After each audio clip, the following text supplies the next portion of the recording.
Incredible Hulk will not be presented this evening.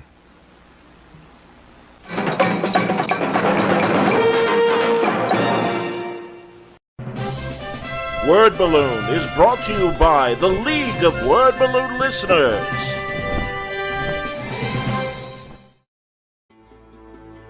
Now available to order at your local comic shop, it's Sal Abenante's new graphic novel, The Hostage.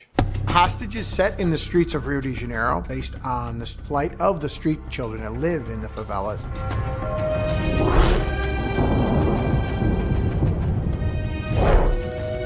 In the world of the graphic novel, being murdered daily, and the hostage is the evil spirit that is raised to avenge their death. Origins go all the way back to the indigenous tribes of the Amazon as the spirits that protect children, especially murdered children. The level of death that these kids have to endure every day. They have nowhere to sleep. They have no place to eat. They have to survive off of begging.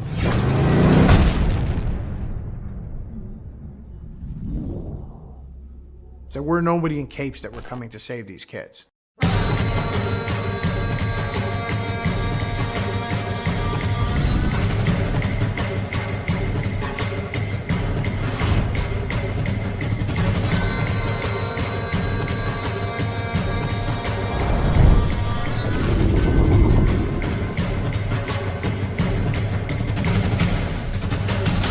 Pick up Sal Abenante's latest graphic novel, The Hostage. Order now at your local comic shop through Diamond's Previews catalog. Code DEC221534.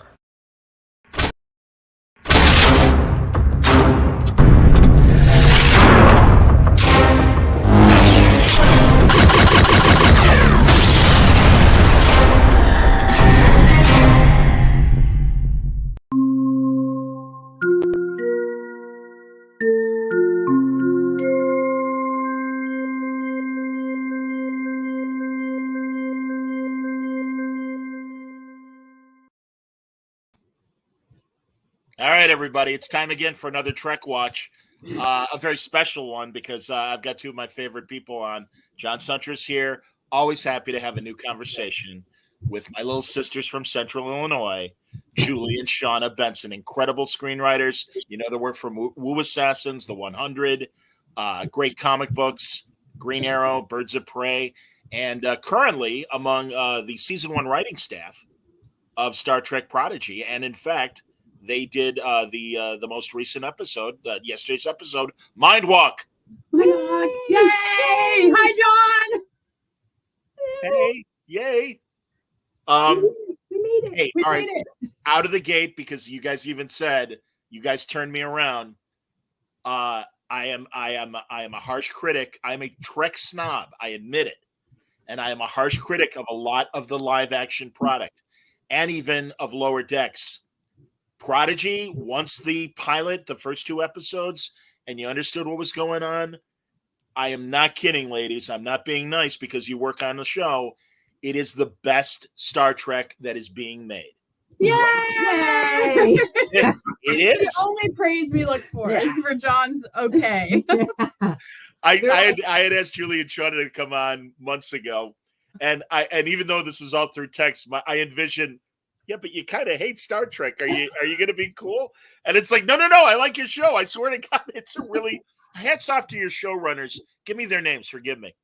Dan and Kevin Hageman, the Hageman brothers, with the Benson sisters. Yeah, Indeed. That's, man, the whole. I mean, it's very obvious from the product we're getting that they understand Star Trek. It is the right amount of fan service.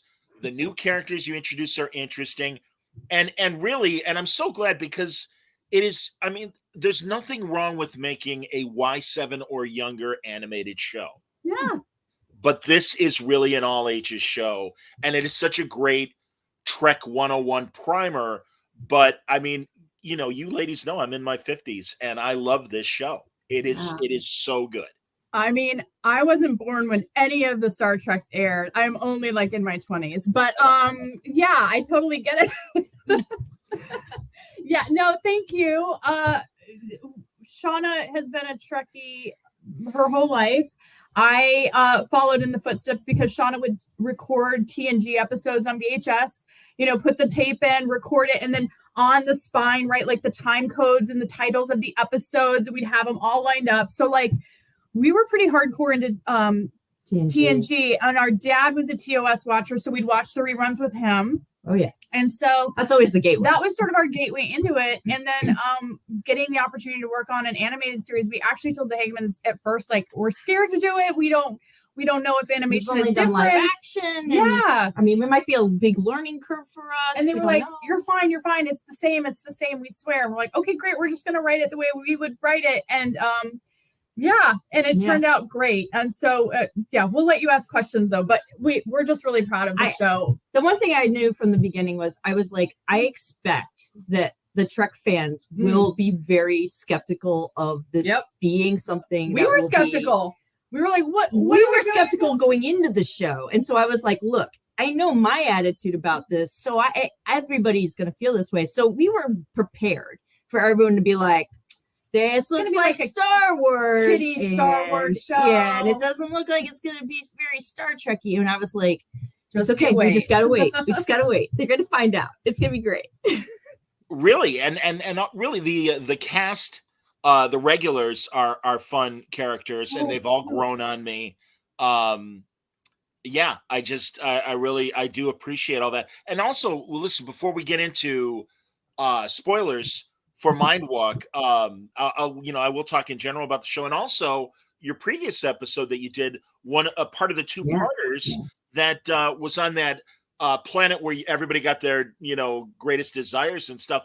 And truly, Larry. Murder Planet, aka Planet Larry, named after our Planet Larry. Why was it Planet Larry? Our dad's name is Larry. Oh, that's awesome. Everyone thought we was like Larry Nemeczek, and we're like, we love Larry Nemeczek too, but it was really our dad. It's our dad.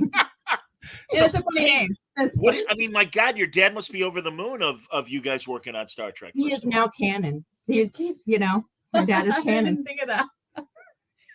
They're very happy. They watch every episode and text us, and lots of emojis. We get the full review too from Dad. Very like, sweet. I mean, I thought it was really good this week. I had a couple of issues, and we're like, really questions. Okay. Yeah. Okay. Thanks. Where's our mom? I love everyone. Everything's perfect. Well, regarding Planet Larry. Yeah, thanks, Mom. Regarding Planet Larry, this is where I'm like, wait a minute, this is not a Y7 show. When Rock had all the cute little things, oh, they're so cuddly, and really they're eating Rock. I'm like, wait a minute, what the hell's going on? I'm like, yeah, good luck on that on Saturday morning back in the day. That's fantastic, man. That's like this is a lot more smarter and more adult than you would think from Nickelodeon. So that's terrific. Yeah, when we got to Murder Planet episodes 4 and 5, ours was the second of the two-parter. In the room, we knew we'd broken the story. We knew structurally how we wanted to land everything. We really arced out each character. We were really careful to treat it like we would a live action show, where everybody has a character arc. There's an overarching story, but there's a little planet or a thing of the week too, so that we can just get in and out. We talked about tropes at the beginning of the season. Yeah, everyone's creating Strange New Worlds with bringing back the episodic Trek, and we're like, hey, man, we beat them by like 6 months. Like, come on. Also, yeah, we wrote these episodes 3 years ago at this point, so animation takes forever, but it's worth it. But when we got to the Murder Planet, we joked in the room because Nickelodeon did have some rules about, listen, we can't say murder and death, and you have to be really careful with the stakes. And we're like, but they're in space. Like, if they open a window, they're dead. It's like 5 million ways to die. I mean, come on. So it was a lot of being creative with our language and trying to, up the stakes. I mean, you don't put the Bensons, who have been on like every murdery post-apocalyptic show ever, and expect that it's all going to be light and beautiful. Like, no, we want it to be stakesy and scary and real, because space is scary and real. I will say that we give a lot of credit to the Hagemans, of course, because they knew animation. They also know what kids can take in some ways, right? Because they did Ninjago. Okay. Hey, Kevin's here. So they did Ninjago. They did Troll Hunters. I mean, they're legit in terms of the the younger demographic, and being really connected to that and understanding that mature. I mean, we all kind of thought about that. We thought about 100%. kids are not dumb, and you don't want to talk to them like they're dumb. They're smart. You want to pay it. You want to respect that. Like you respect all of your audience, not just the adults in the room. Right. And the Hagemans saying things like, they wanted to make a show that their kids could watch, and we were sitting there going, we don't have kids, but we want to make a show that 7-year-old Julie would have watched, and 11-year-old Shawna would have watched, or whatever. So that was always in our hearts. And thinking about like even our grandma, what's a show we could give to our grandma, and she would be proud, and she would watch it, and she'd be like, "Oh, that was cute." There's and also no bad words, and there's no rape. There's no bad words. We do have a lot of fart jokes, though. I'm an OG rerun syndication early 70s kid, but I have to say, in 69, when I was 4 years old, I have vague memories of my parents watching Star Trek. Wow. I know. Well, that shows how old I am, but that's how far back. No, that's amazing. Well, and to Kevin Hageman, who's watching, and that's adorable that you're watching, Kevin. I really are listening. I appreciate that while you're cooking dinner.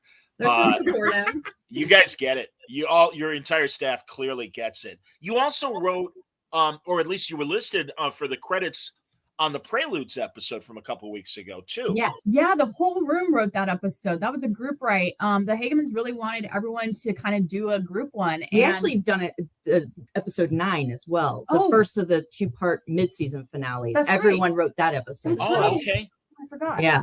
Yeah, Preludes was really fun to break in the room because we finally got to tell the backstories. We've been waiting to turn those cards over. And like I said, we had lots of asterisks and okay, well, we can't reveal this about Dal until here. And so it was just a lot of Jenga. And so it does feel late in the season for some people maybe, but it fit organically into when we needed to reveal that information. Yeah. Otherwise, it just would have been thrown in. And we're like, we kind of need him to hang out in the neutral zone for a little while. Yeah. What can we do to have him chill out there? Park in the neutral zone while we tell one of those clip shows from the Golden Girls that wasn't really a clip show. Remember that time? Remember that hurricane? It never happened. Yeah. You're killing me. And also I appreciated now that we know Jacob's backstory too, and also seeing him with other Tellarites. Yeah. It's like, okay, because really when you saw him and he was speaking in that kind of broken English, say, or maybe it's the universal translator or whatever. Like, what's wrong with this kid? Right. Because he seemed like a different Tellarite. And now that we've seen these others, including what we just saw in Mind Walk as well with the Doctor, we'll get to that though. But yeah, I really appreciate the characters. I love the fan service in general. It's been great to see, Ronnie Cox, what's his name? Damn it. Jellicoe, of course, Admiral Jellicoe. And I love that. That's excellent. And where it is in the Star Trek timeline as well allows you guys to have all these great things. You guys all, and Hageman, I hope you're listening, you redeemed O'Connor and Billy Campbell because that is one of the lamest second season Next Gen episodes. That's because you're a boy, John. We love that episode. Understand. My 14-year-old. We were like, who's this hottie Han Solo coming up? I get it. Oh no, I get. And listen, he's a hunk of burning love. I love Billy Campbell. Striker for crying out loud. And he's the Rocketeer. Come on, and absolutely. He's the Rocketeer. But that said, it was like, hey, he's the outrageous O'Connor, and it's like, yeah, not so much. When you watch the show, it's like they tried a little too hard. I will give full credit to Shawna for O'Connor because we were in the room trying to kind of rack our brains. We were going to make a new roguish Solo guy. I was like, wait a minute, there is one. Yeah, and so I was like, what about O'Connor? We're like, oh my god, hang on, who did the voice? I forgot it was Billy like, what's on O'Connor? And I was like, let me tell you, it's in a really terrible part of the season of season 2, episode 13, I think. Atta girl, Shawna. Yeah. Well, again, the B story is data learning humor from Joe Piscopo. That speaks for itself, unfortunately. In the holodeck, right? Yes. Yeah. And he's doing bad Jerry Lewis. They're both. It's painful. But I love it. I mean, it's a cheesy episode. It's not a good episode, but it is a good episode. It's one of those. I love it nostalgically, but story-wise, there's not a lot there. I mean, it's like they had Juliet story, kind of, but I mean, they had some story laying on the floor. They're like, these could work, but it was a lighter episode, and it was, a character that I was like, and it would be really great is if we could get Billy Campbell Yeah, and thank God the Hagemans were like, we're on it. Let's do it. Let's try to figure it out. I was like, oh my God, if we manage to pull this off. But John, like, we wrapped that room just a few weeks before LA shut down for COVID. Yeah. We were done writing season 1. We had our little karaoke party. We were all hand sanitizing. Yeah. And so we hadn't seen but maybe a couple images of maybe the ship and some of the crew. They were early storyboard stuff. Yeah. So we had no idea the entire time we're writing it what anything is going to look like, what the kids are going to look like. It was all just in our imaginations in that room, which I just found to be so exciting and different than anything else we had done, because you're always imagining when you're breaking, but it really felt like we collectively, almost like a Borg hive mind, did have the same sort of image of all of these kids, and the voices were so unique. And somebody had asked us, like, did you go back and like rework the voices toward the characters that you, or the cast that you hired? And it was like, I don't think so, because I don't think they had time and we had already written it. And then, but I don't know if season 2 moving on, they might, here's but what I do think we thought about Manzukis. We absolutely thought we about wrote Manzukis. We were begging him, like praying to the gods above that we would get him for Jankum. And but there were also other archetypes that like people that we sort of envisioned. Yeah. Also, it's really funny because we would do these. Janeway, obviously. She was the one we knew. She was locked in, but like everybody else was a little. We knew that like a child, we were going to try to get a child to play Rock Top, little girl. So you would have that little kind of a little girl voice, that innocence. So you could write to that. We knew that our Medusan, that Zero, was probably going to be a little more non-binary, data-like, and with a little bit of an ambiguous type voice, but we wanted it to be that we wanted that the entity to be curious and interested, and everything is just really exciting and interesting. And so, I mean, all of those kind of attributes really just got highlighted. I don't know how I got us on this topic. Sorry, I just like talking. No, I love this. Are you kidding? No, we obviously don't like talking about the show at all. Yeah, clearly. No, guess what? I mean, and I threw it up there that if people do have questions about your comics or previous shows, that's great. Ephraim, I'm going to get to your question later, because right now we really are into Star Trek, and who knows? We'll see how things go. It also gives us time to think about what it is, because I'm not sure. All right, fair enough. But mentioning Zero, and first of all, what a great pull, because again, there's another great third season original series episode, Is There No Truth in Beauty, where we saw the Medusan and Diana Muldaur and everything, and their relationship. And it's like Star Trek appearance. What a great idea! That's all Hageman. They were brilliant. They were brilliant coming up with that. Yeah, and great voice. I mean, the woman that's playing Zero is just wonderful. It's a young man. It's Angus Emery. Angus Emery. He's British. Did you ever see the movie The Kid Who Would Be King? Is that the name of it? Yeah. No, I haven't. It has Patrick Stewart in it playing Merlin, and the younger version of Patrick Stewart is Angus. Yes. And it was a movie that the Hagemans and us had seen recently, and it was almost simultaneous that in the room we were like, who would be good? They mentioned it. We're like, oh my gosh, we've had him on a list now since we saw that movie of every voice we ever want to do ever. So That's it was like great. a perfect confluence. Yeah. And so he kind of had this weird 6 degrees from Star Trek already. He's a really interesting guy, and we also loved him because he was in Fleabag. I don't know if you saw Fleabag. John. Shame on me. I haven't. I didn't recognize the voice. He's the sort of weird like stepson. He's like a weird stepson that like it's a really odd role, anyway, but he's very, very funny. The boy who would be king. That's guys. See, Kevin posted that. Thank you, Kevin. Absolutely, man. No, he's great. So that's his natural voice. They're not harmonizing him or anything. I feel like I don't know Seinfeld. that much. I think he lightens it a little bit, but honestly, it sounds like him to us.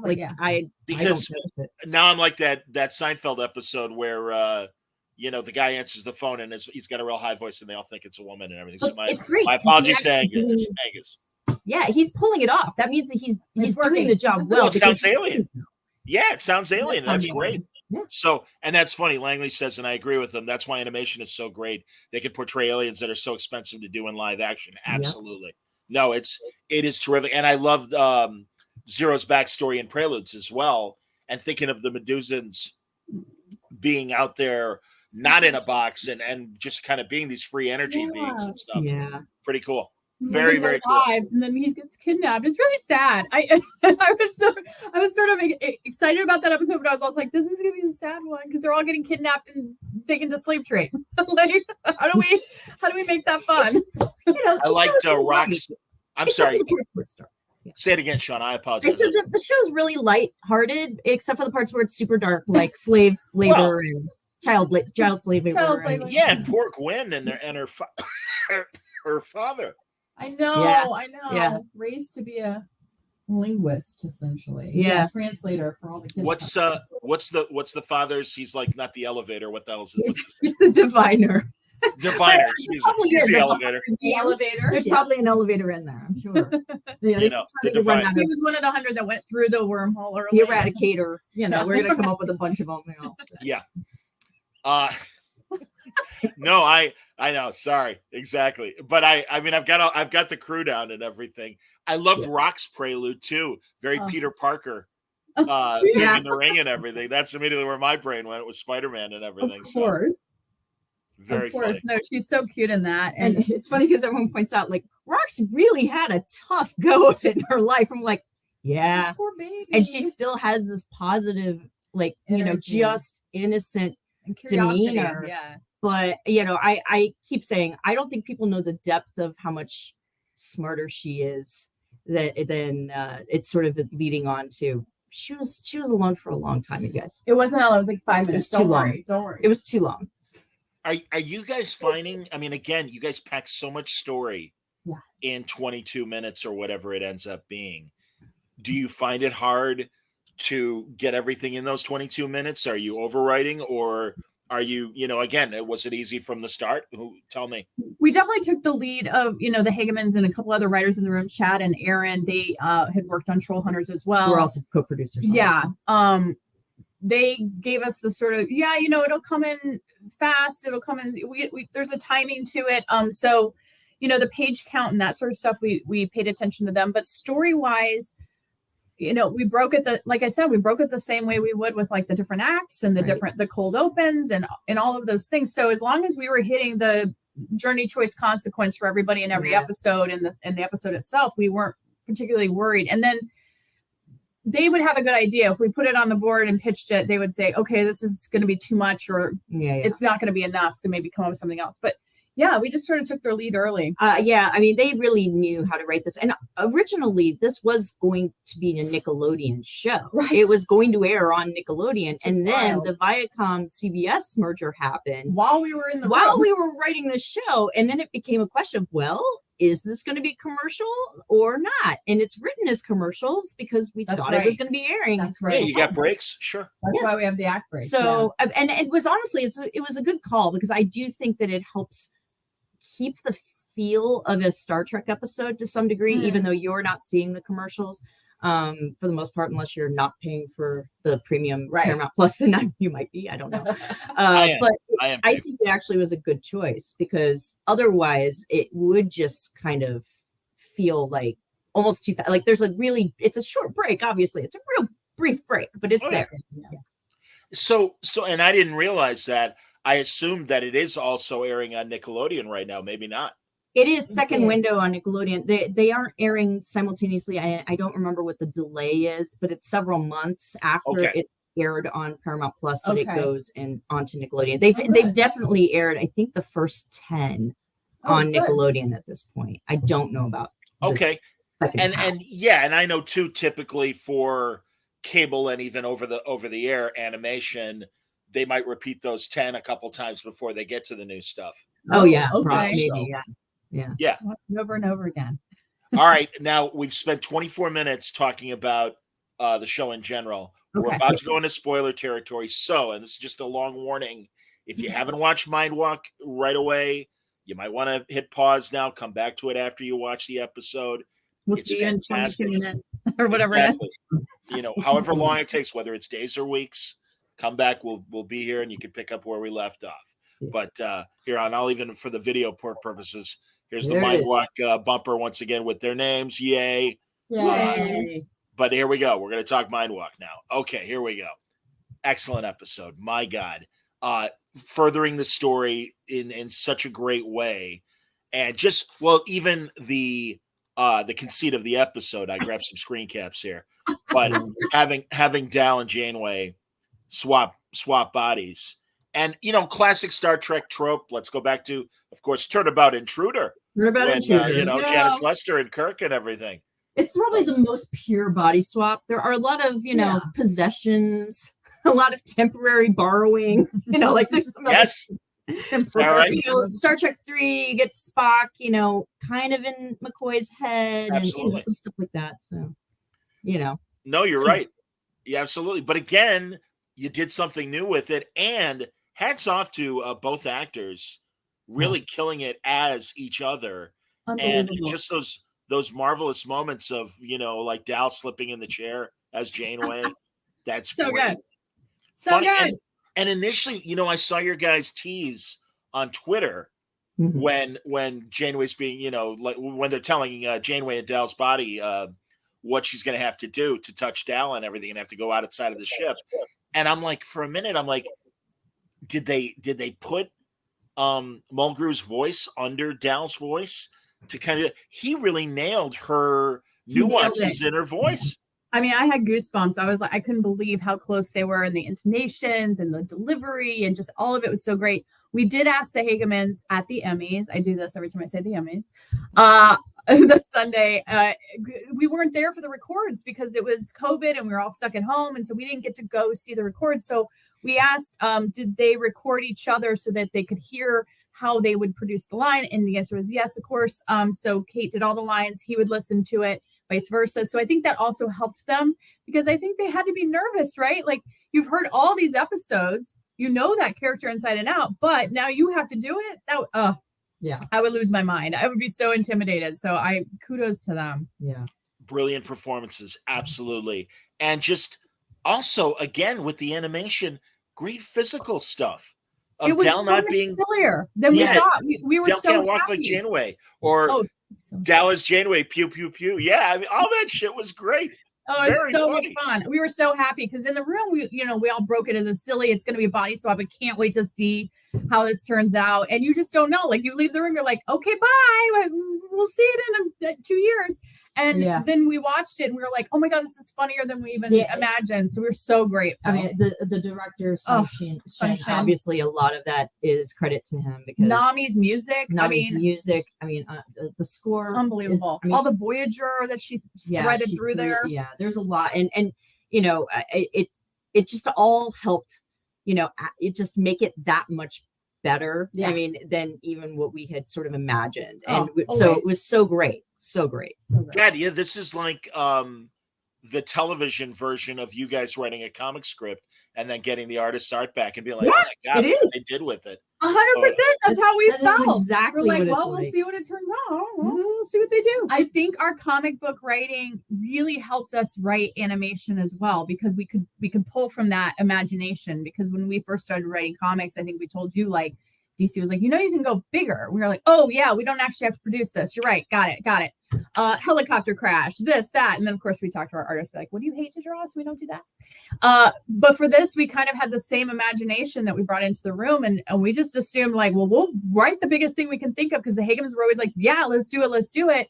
And then they can always pare it down or decide later they can't afford it or whatever. Yeah. So having no handcuffs on a Star Trek show in terms of scope and visual ability. I mean, the fact in the Borg episode, we had all the different species that you never got to see assimilated. Like, that was the stuff we were excited to see. Yeah. Borgified rhino guy. Yeah. It's sort of like rhino guy. Guess that's canon now. I'm not shitting you. This is the best Star Trek show that is currently being made. It is better. I love Strange New Worlds. I've had my issues with the other shows. I'll leave it at that. People can watch other episodes or listen to my gripes. Yeah. But the first half of Prodigy was great. Now that we're really getting into the meat of the story and we're getting answers to some of these questions. For example, Chakotay's storyline. Man, fantastic. There's a Drake. I didn't see a Drake in the bottom there. Yeah, I never saw it there. A Drake, our little a Drake who Oh gosh, what the heck is the name of the race now that you and I are both blanking? Somebody in the comments put the race because all of a sudden we the can't bird people from the animated series. We're watching animated series a few times in the room to just, in our mind, it was canon.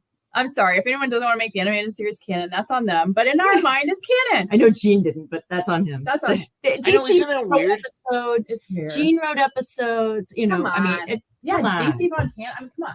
So we don't watch Larry Niven. Larry Niven. Or Nemchek. If it wasn't Larry Niven for the Cations. We appreciate you so much. Bless. Samuel Peoples. I mean, no, I got to see the guy Lou Scheimer from Filmation at San Diego at doing a panel before he passed away. Oh, wow. And I also read the book that Andy Mangels wrote about the history of Filmation. Okay. And Scheimer's like, as far as I'm concerned, when we were doing the animated series, we were doing the 4th and 5th seasons of Star Trek.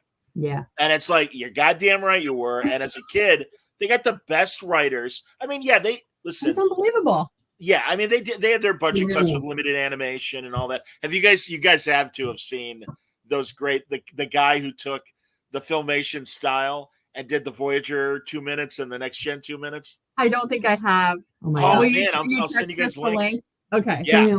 Oh my God, they are so funny.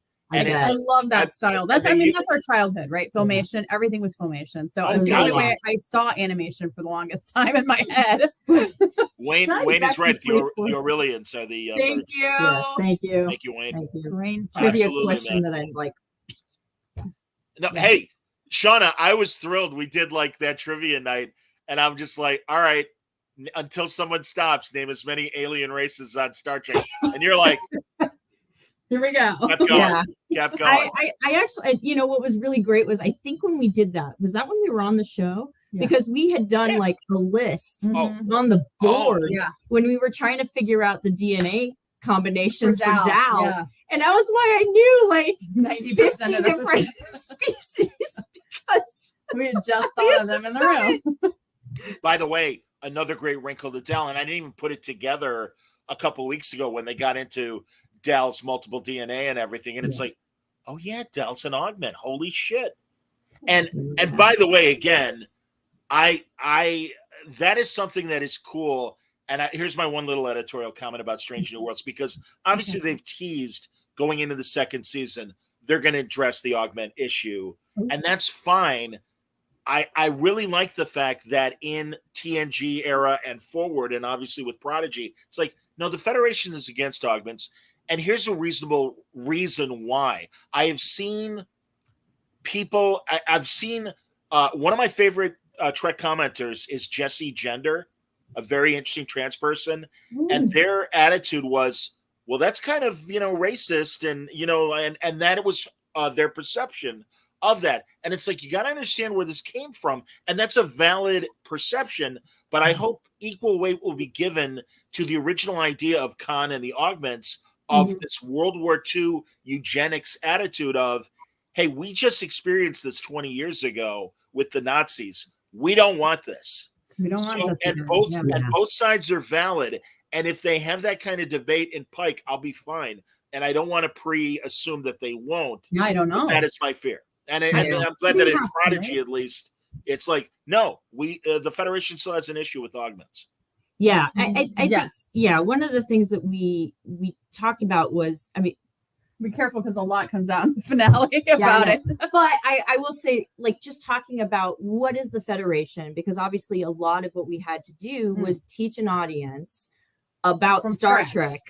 Who have never seen Star Trek, just like and yet keep it interesting enough for anybody who does know Star Trek very well to not be bored. So it is a threading the needle kind of thing. It's a little challenging, but once you do it, you sort of realize, okay, so we were doing a lot more aspirational view of the Federation, right? Like that really kind of bright, shiny. They don't have any history to compare it to, and it stands out like a beacon of hope, right? It is the Diviner does, but and yet we wanted to also at the same time we didn't want to do the dark Trek that you're seeing like in some places elsewhere on other shows, which we actually like. We think it's interesting it's a flavor. There's a flavor of this for everybody, which is what I think is really great. Like the diversity of the types of shows, the tones of the shows is really, there's Unique, something for everyone. yeah. But ours obviously was coming from a little more of an idealistic place because you're dealing with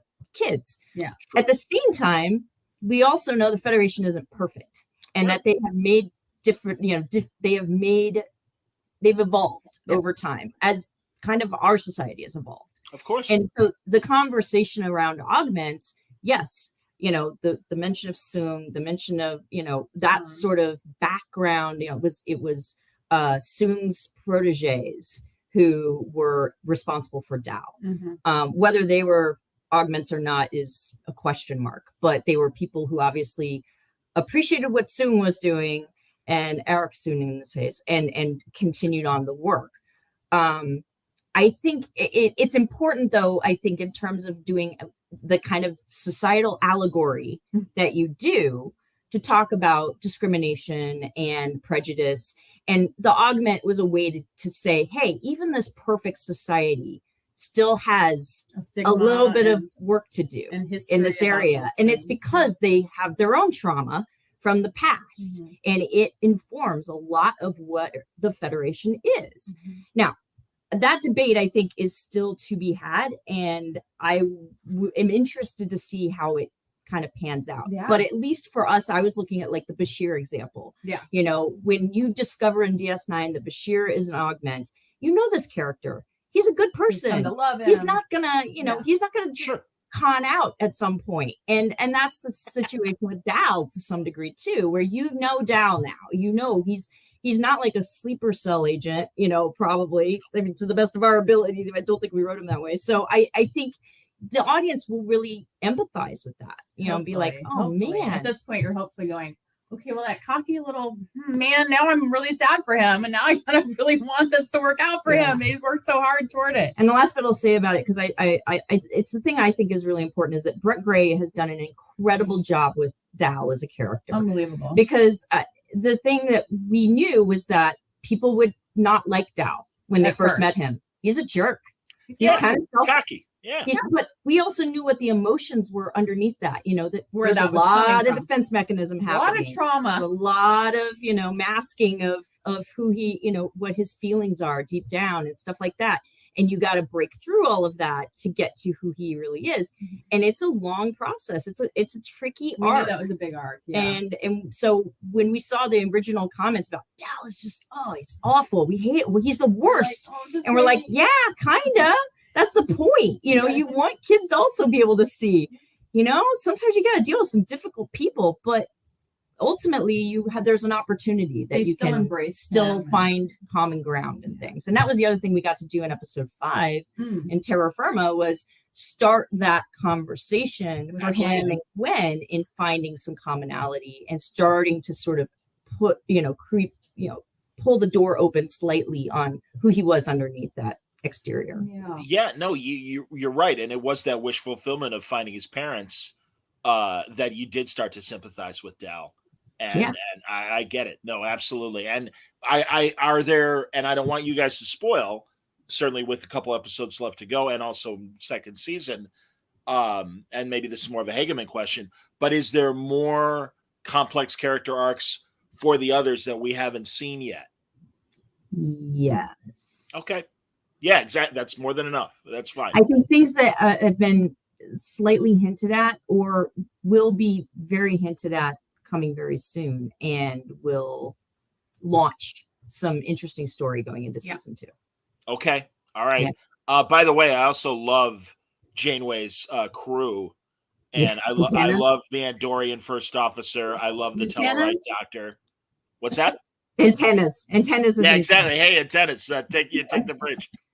Fantastic. Hilarious. No, and again, there's just this genuine vibe from this show in that's what an Andorian is. That's what a Tellarite is. I just think all of you on the writing staff really nail these alien tropes in the best way, and you've given us interesting new characters. So love it. The one thing that's interesting is that Strange New Worlds has done, we definitely have some similarities in terms of like the types of things they wanted to explore in their time period versus what we were looking at and saying, what can we bring into this, or that we want to see more of that we haven't seen, like Tellarites, and the Andorians, and that, since Enterprise, they really haven't played a very big part. And we wanted to see what that relationship looks like as founding members of the Federation. Absolutely. Let's put them on a starship. Let's make 2 of her crew members founding members of the Federation. Yeah. But, so it's interesting because people are like, well, Strange New Worlds did a body swap episode this year too. And I'm like, we wrote ours 3 years ago. I don't care what they did. There's no copying here. It's also, I didn't know it was a competition. I didn't know that we were like having to like, oh no, we can't do one. They did one. I mean, come on. Everybody's going to hit the greatest hits, right? You want to play the hits. Yeah. There's over 700 hours of episodic Star Trek. We're almost close to 800. Well, there you go. And it's going to happen. So it's going to happen. And that's okay. Because again, a lot of times, like I said, with Mind Walk, you had body swapping, but it was in a different way. They're different characters. So therefore, they're different situations. No, it's great. Langley has a nerdy question. He says, what was the conversation like when it comes to the uniform changes? Do you know? The piece that I remember, because a lot of that happened after we had left, but what we did discuss was this idea that they are not real. They're not real Starfleet officers, and they're also kind of not cadets. Yeah. They're like this. They're like they're like acting Ensign Wesley Crusher. Yeah. And that uniform, I think, probably was a piece of the inspiration, just based on my own. That's me looking at it and going, Wesley had that gray uniform with the blue top, and so I that's right, the gray one. Yeah. And I could see that them taking that and going, you know what if an exploratory, ships, or the NX models, which the Protostar is, they don't wear traditional Starfleet uniforms. They are wearing a different kind of uniform to sort of indicate that they're not like official representatives of Starfleet in a way. They are doing, scientific work or whatever. But, Aaron Walkie says it all the time, and I agree. Like, you see multiple types of uniforms in different eras of Star Trek. The green, Kirk, top, like the wraparound. The wraparound, like at the same time that the other uniforms exist, and you saw the dress type uniforms, the skirts and things. Oh yeah, TNG. And by the way, I want one of those winter coats from Crossroads so bad. Like, I was so excited when I saw those images. I was like, oh my god, they took the uniform and they made it a coat, and it's perfect, and I want it. Get it. I want it so much. Did you get her universe or something? Did you guys get any Eagle Moss ships while they were up and running? No, I got the one from Voyager, and it's not a typical ship. It's the ship where they sent the Doctor through the data stream, and he winds up on the prototype new ship with Andy Dick as the advanced image, and it looks like the Protostar. It's got that diamond head to it. Yeah, we looked at that, and I think one of the things we talked about early on was Protostar having an almost like a kind of quasi star, like angular shape to it. So it has some Voyager touches, it has some Prometheus touches, it has some.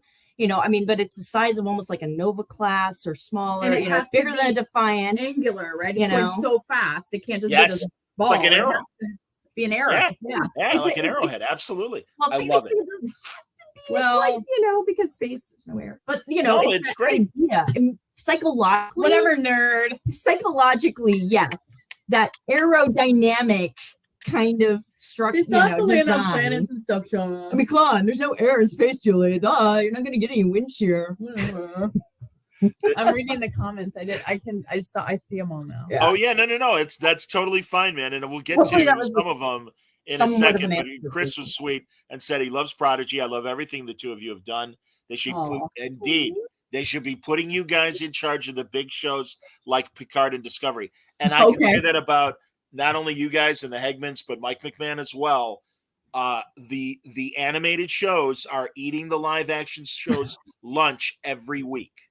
And I was not a big Lower Decks fan, but this season, and again, this is what happens with TV shows. They evolve.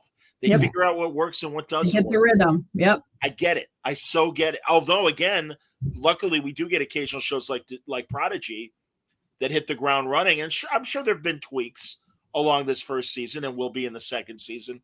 But you got more right than wrong. And I think, again, well, and I wonder, and this maybe is more of a Hageman question, but are Kurtzman and some of the other people on the higher echelon, are they too busy with live action that the Hagemans are kind of left to their own devices? I'm asking. I don't know. We can't answer that directly because we don't have that knowledge, but we had a lot of free reign, it felt like, on that show.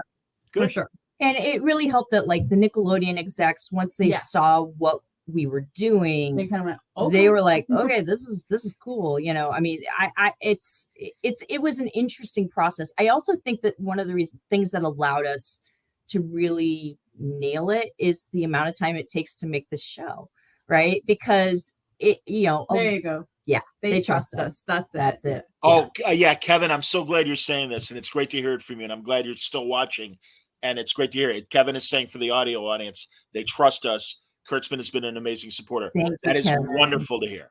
Absolutely, man. Because again, you guys I hope, and I'm sure you guys are very happy, given your history in animation and stuff, and maybe you're more comfortable there. I would love to see you guys handle a live action show. Because I think they'd love to do it. I think it'd be fun. Yeah, they should. They've written live action movies. They wrote Scary Stories. Yeah, Scary Stories. The film for Del Toro. I'm guessing that the feedback that both Prodigy and Lower Decks are getting, I certainly hope that Kurtzman and company in the higher echelon are listening, and that they consider that, because truly, listen, I get it. And like you said, Sean, and I agree with you, there needs to be different flavors of Star Trek. I'm so with you on that. Yeah. But sometimes, again, my little editorial comment, I worry that sometimes they make so many changes, it loses the Star Trek in the process. That's my personal point of view. Okay. So, but the definition of Star Trek obviously changes a little bit over time. You know, I mean, there are things that the original series did that we would not even touch today, because it was not, it wasn't right. I mean, they obviously did their best, and they did a lot to move things forward in, showing Black people in space on television, Asians, interracial kiss, yes. Really commenting on things like the Vietnam War in really kind of, in obtuse ways. Like, all of those things are really important, but they also, all of the women were wearing their short skirts and, with their beehive hairdos. So, like, I don't see the problem. Exactly. Sorry, I wasn't listening to you. I was too busy looking at the women. I'm sorry. I know, asshole. I know. No, but you are 100% right. And it's unfortunately that was the 60s, and that stuff was ignored. I was talking to Kelly Thompson last night about Marvel stuff, and we brought up the very creepy Professor X having his, private thoughts about Jean Grey. And it's like, dude, teenager, what are you doing? Shut up. Get out of my head. Yeah. Turnabout Intruder, by the way, is such an interesting episode, right? So Turnabout Intruder, here's the nerd glasses. Why are we talking? Shut up and go. You know that. Last episode ever filmed, right? Shatner didn't get his shot afterwards. He was supposed to direct an episode, I think, after Turnabout Intruder, and the show got canned, and so he never got his directing shot on the show. It's so there's this weird, they're like, apparently I read a thing about it. Apparently they were like starting to take down the sets and stuff while they were still shooting the episode. I've heard that. Like, you hear like a drill in the back. Like it's, but what's interesting about it is a real body swap, but it is like all of Kirk's predilections, and peccadillos of like all of his girlfriends throughout the universes. One of them decides, you know what? Screw all of this. I want your life, buddy, and I'm taking it. And, great. And by the way, I'm just gonna kill myself, and so you can't get out. You can't get back. And I'm like, it's dark, man. But I also was like, this is really interesting in a feminist kind of way, where this person says, this is not fair. Yeah. I do not like this, and I'm going to fix it. I want your even life. even if she's the bad guy, I was like, I think she's got a point. Yeah. I know, and I appreciate that point of view on it. And of course, in the '60s, oh, that poor creature, lock her up, put her in the psych ward. She's got issues. And again, no, I get it. And this is why it is great that there's evolution. And even I would love to see them address things like that. And maybe that would be a great. I mean, well, I guess it can't happen on the Pike show because it's still far enough in the past. Maybe when if we eventually do get to a Kirk show, that would be great to show. Maybe, hey, you know something? Maybe we're wrong about Janice. Yeah, her motivation, she went too far, but we kind of see where she's coming from. And certainly we've seen in the Admiralty and captaincy other women captains in the TOS era since when they flash back and things like that. Totally. Right. So, and then TNG introduced the idea that Rachel Barrett was the Enterprise B captain. And I don't know where I pulled that one from, but it was in my brain somewhere. Yesterday's Enterprise. Come on. Absolutely. You watched yesterday. And Admiral Nechayev was a great nuanced character. Yeah. That depending on her mood was an adversary or a supporter of whatever was going on. Yeah, I think a lot of the female captain stuff came after, sort of like in the films. I think that's when they really started to introduce that much more. Yeah. And because now you're talking about it's the 80s. And it's like, at what point, guys, is this not going to fly anymore? Where women are, being like, come on, we're like in, executive positions in companies and you're not going to allow us to be a captain of a starship. Real spaceships and NASA and stuff. So it's sort of like, guys. It's like after Sally Ride, no, you got to. Yeah. Are you guys watching on Apple For All Mankind? Julie's obsessed. I'm obsessed. It's my favorite. If I could write for any show, that's the one. I'm obsessed with it. I love it so much. At first, I was like, "What's happening?" When you first watch the pilot, you're like, "Hang on." And you're like, "Oh," and then it just gets better and better and better and better and better. I love it so much. It's so Star Trek. It absolutely. I agree with you, and I've heard others say that too. That Ron Moore, obviously with his Trek pedigree and stuff. Yeah, subconsciously, he's really writing the Star Trek prequel with 100%. For All Mankind. And the showrunners were on Larry Wilmore's podcast. And again, it's like, it is just so comforting when you hear showrunners, and it's like, you guys get it. That's my shorthand always. It's like, you guys just get it. And I'd say that about you, the Hagemans and your staff as well. So, that's great. Franco's popping in. Yay, I will say, I do want to point out, like, we actually had a couple of writers in our room who were not diehard Trekkies. Yeah, and it was great. It was wonderful. Yeah. Nikhil, who was the writer for Time Amok, which is the Timey-Wimey episode 8. And also he wrote the Dow's DNA episode. Yep. Wow. So he knew Star Trek, but he didn't really know Star Trek. Right. And so he was sort of a great barometer. Barometer of, does this make sense to you? Is this too much of a deep dive? As someone who doesn't know Trek very well. Certainly. And which is so again why it's really great to have that everybody that cross section to sort of test ideas against. Deandra had come from being the writer's assistant on Picard. Yeah. And so we had insights into some of the stuff there without getting too spoilery. We were like, we're in the same family. Why can't we know what's going to happen in Picard? Yeah. But it was still very helpful in terms of understanding, like, well, these are the story type things they're doing, and we wanted to make sure that we weren't stepping on. And I mean, like, we kept running into stuff with Lower Decks because obviously there was a lot of similar ideas. Yeah. And they would say, well, we're going to do this thing with Riker, and we're like, darn it. Okay. Fine, we won't use Riker or the Titan, even though that was certainly an idea at one point. Yeah. So, well, thankfully, it's a big Star Trek world, and God, I hope. And again, I don't want you to spoil. We still have several episodes to go in this first season, plus next season. I certainly hope, just like Lower Decks, that more Star Trek veterans that would make sense from a timeline standpoint are utilized, and I think if the veterans don't watch the finale, they are going to be missing out big time. I will just say that. Like, this, it's such a bombastic finale. It's going to be insane. I can't wait for people to see it. It's so good. It's so good. And knowing a little bit about season 2, I think what you're saying tracks. About season 2.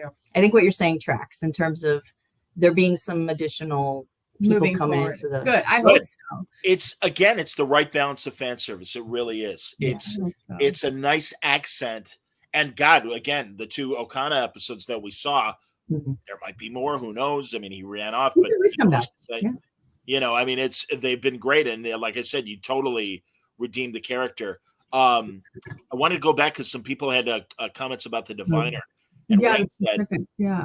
interesting that the diviner is concerned with the well-being of Gwen versus the mission to destroy Starfleet. Yes, his character arc has certainly seemed, based on what we saw in Mindwalk, to have taken a bit of a turn, and it's going to be interesting to see where all that goes.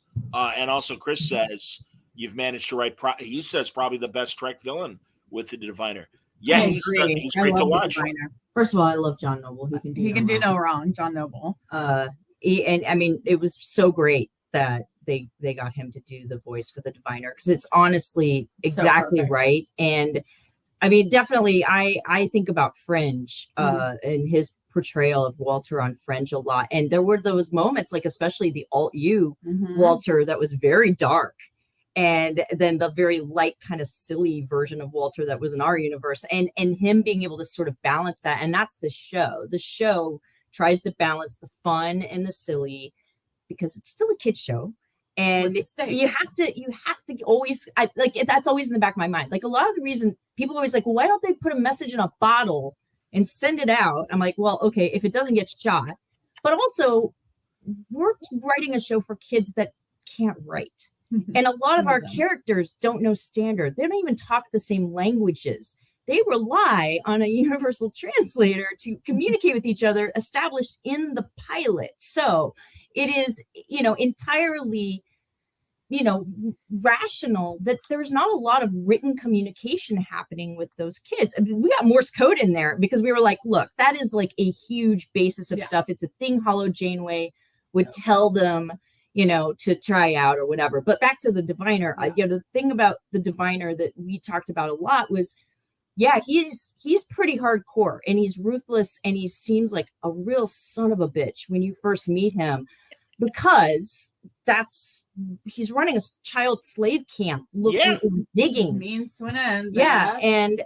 But at the same time, once you understand why he is doing all of this, you understand, he's not a sociopath. He's not a psychopath. He actually is deeply emotional. He wants to save his entire planet.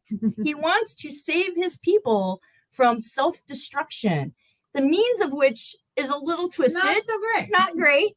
He just basically wants to keep the Federation from ever showing up there and doing anything to his people. But the means are a little iffy. Yeah. But the fact that he has that depth of emotion is what allows him to, once the slate is wiped clean, who he is at his core is still there.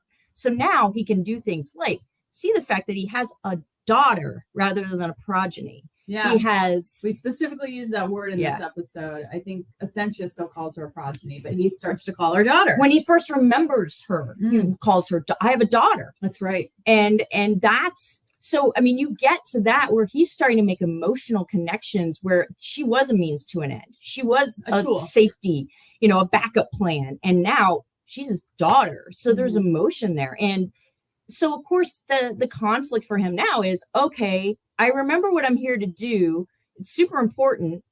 But I also have had this experience with Starfleet where they've treated me really well. Saved my life. Janeway is really nice. She's given, huge, but the dude looks like a villain, for Christ's sake. And she gives him a huge benefit of the doubt of not going, you look a little villainy. Just FYI. You look a little, she doesn't judge. She doesn't judge. She's not judging. Yeah. First rule of Star Trek. Well, the best Star Trek villains are actually just adversaries. And you can extrapolate that to even, I feel like Michael Rosenblum's portrayal of Luther on Smallville, where it's like, that's the bad guy, but you know where he's coming from, and you feel sorry for him. Yep. Because it's like, no, I got, and again, like you said, the diviner is repping his entire planet, and in a way that the Suliban were never given that opportunity, I think, in Enterprise. Yeah. So, I think you're right. Like the Suliban's whole vibe was it was painted a lot more black and white. There wasn't as much gray, I think, And having worked on a show like The 100 where everything was in grays, our villains were one week a hero and the next week the villain. And like you're always dealing with the complexities of just being a human, even though he's not a human, but being a person and having different viewpoints and all this. It's really important. Otherwise, it's just a mustache twirly bad guy. And kids are smarter than that. And they need to understand, like, oh, she's having issues with her dad, and maybe like my dad got mad at me about something, but like I love my dad, and you know, like trying to figure out the nuance and where your emotions lie and your loyalties. And clearly Gwen's still dealing with that. I mean, we saw in the holodeck, like her dad is like a therapist in her holodeck. Yeah. But we loved getting to write that scene that you were showing the image of, where it's the diviner with Admiral Janeway and him making that choice, because we wanted to show that, yeah, he has this conflict. But she has treated him well. So he has a very good reason to help her out. But that act obviously is going to have a big repercussion going forward, which is great for us story-wise. But I think for his character as well, like Dal now knows there's something different about the diviner. Yeah. Like the last time they saw that guy, they were on Tars Lamora and they were going to be left there for dead. Yeah. Like he was like going to take the protostar and bye-bye. Peace. So I think it's interesting that now Dal has new information, you know, about what's going on that he can take back to everybody on the other ship. Oh, both Dal and Gwen have secrets for each other. It's true. They do. And I love Essentia. She reminds me of Seska back in the Voyager. Yeah, very much so. I mean, Jamila is doing like the most amazing job, and I think she's having so much fun. Obsessed with her, anyway. And I love it. I love that she's having fun with this character. She's not been here as long, right? Like she got here like a minute ago versus him being like digging in the rock for 20 years, right? So it's like only been, was 3 years, I think. She's a little fresher on the I remember everything. Real well. Well, and again, it shows how large the plot is, and that it's not just the diviner, but he does represent this entire planet. Not to mention his robotic major domo, whose name escapes me right now. Dreadnought. Yes. The Dreadnought. Jimmy Simpson. Amazing. Love Jimmy Simpson. Fantastic. No, and and very threatening. Today, like he just comes in, he says a really reprehensible line and then leaves. That's like his job.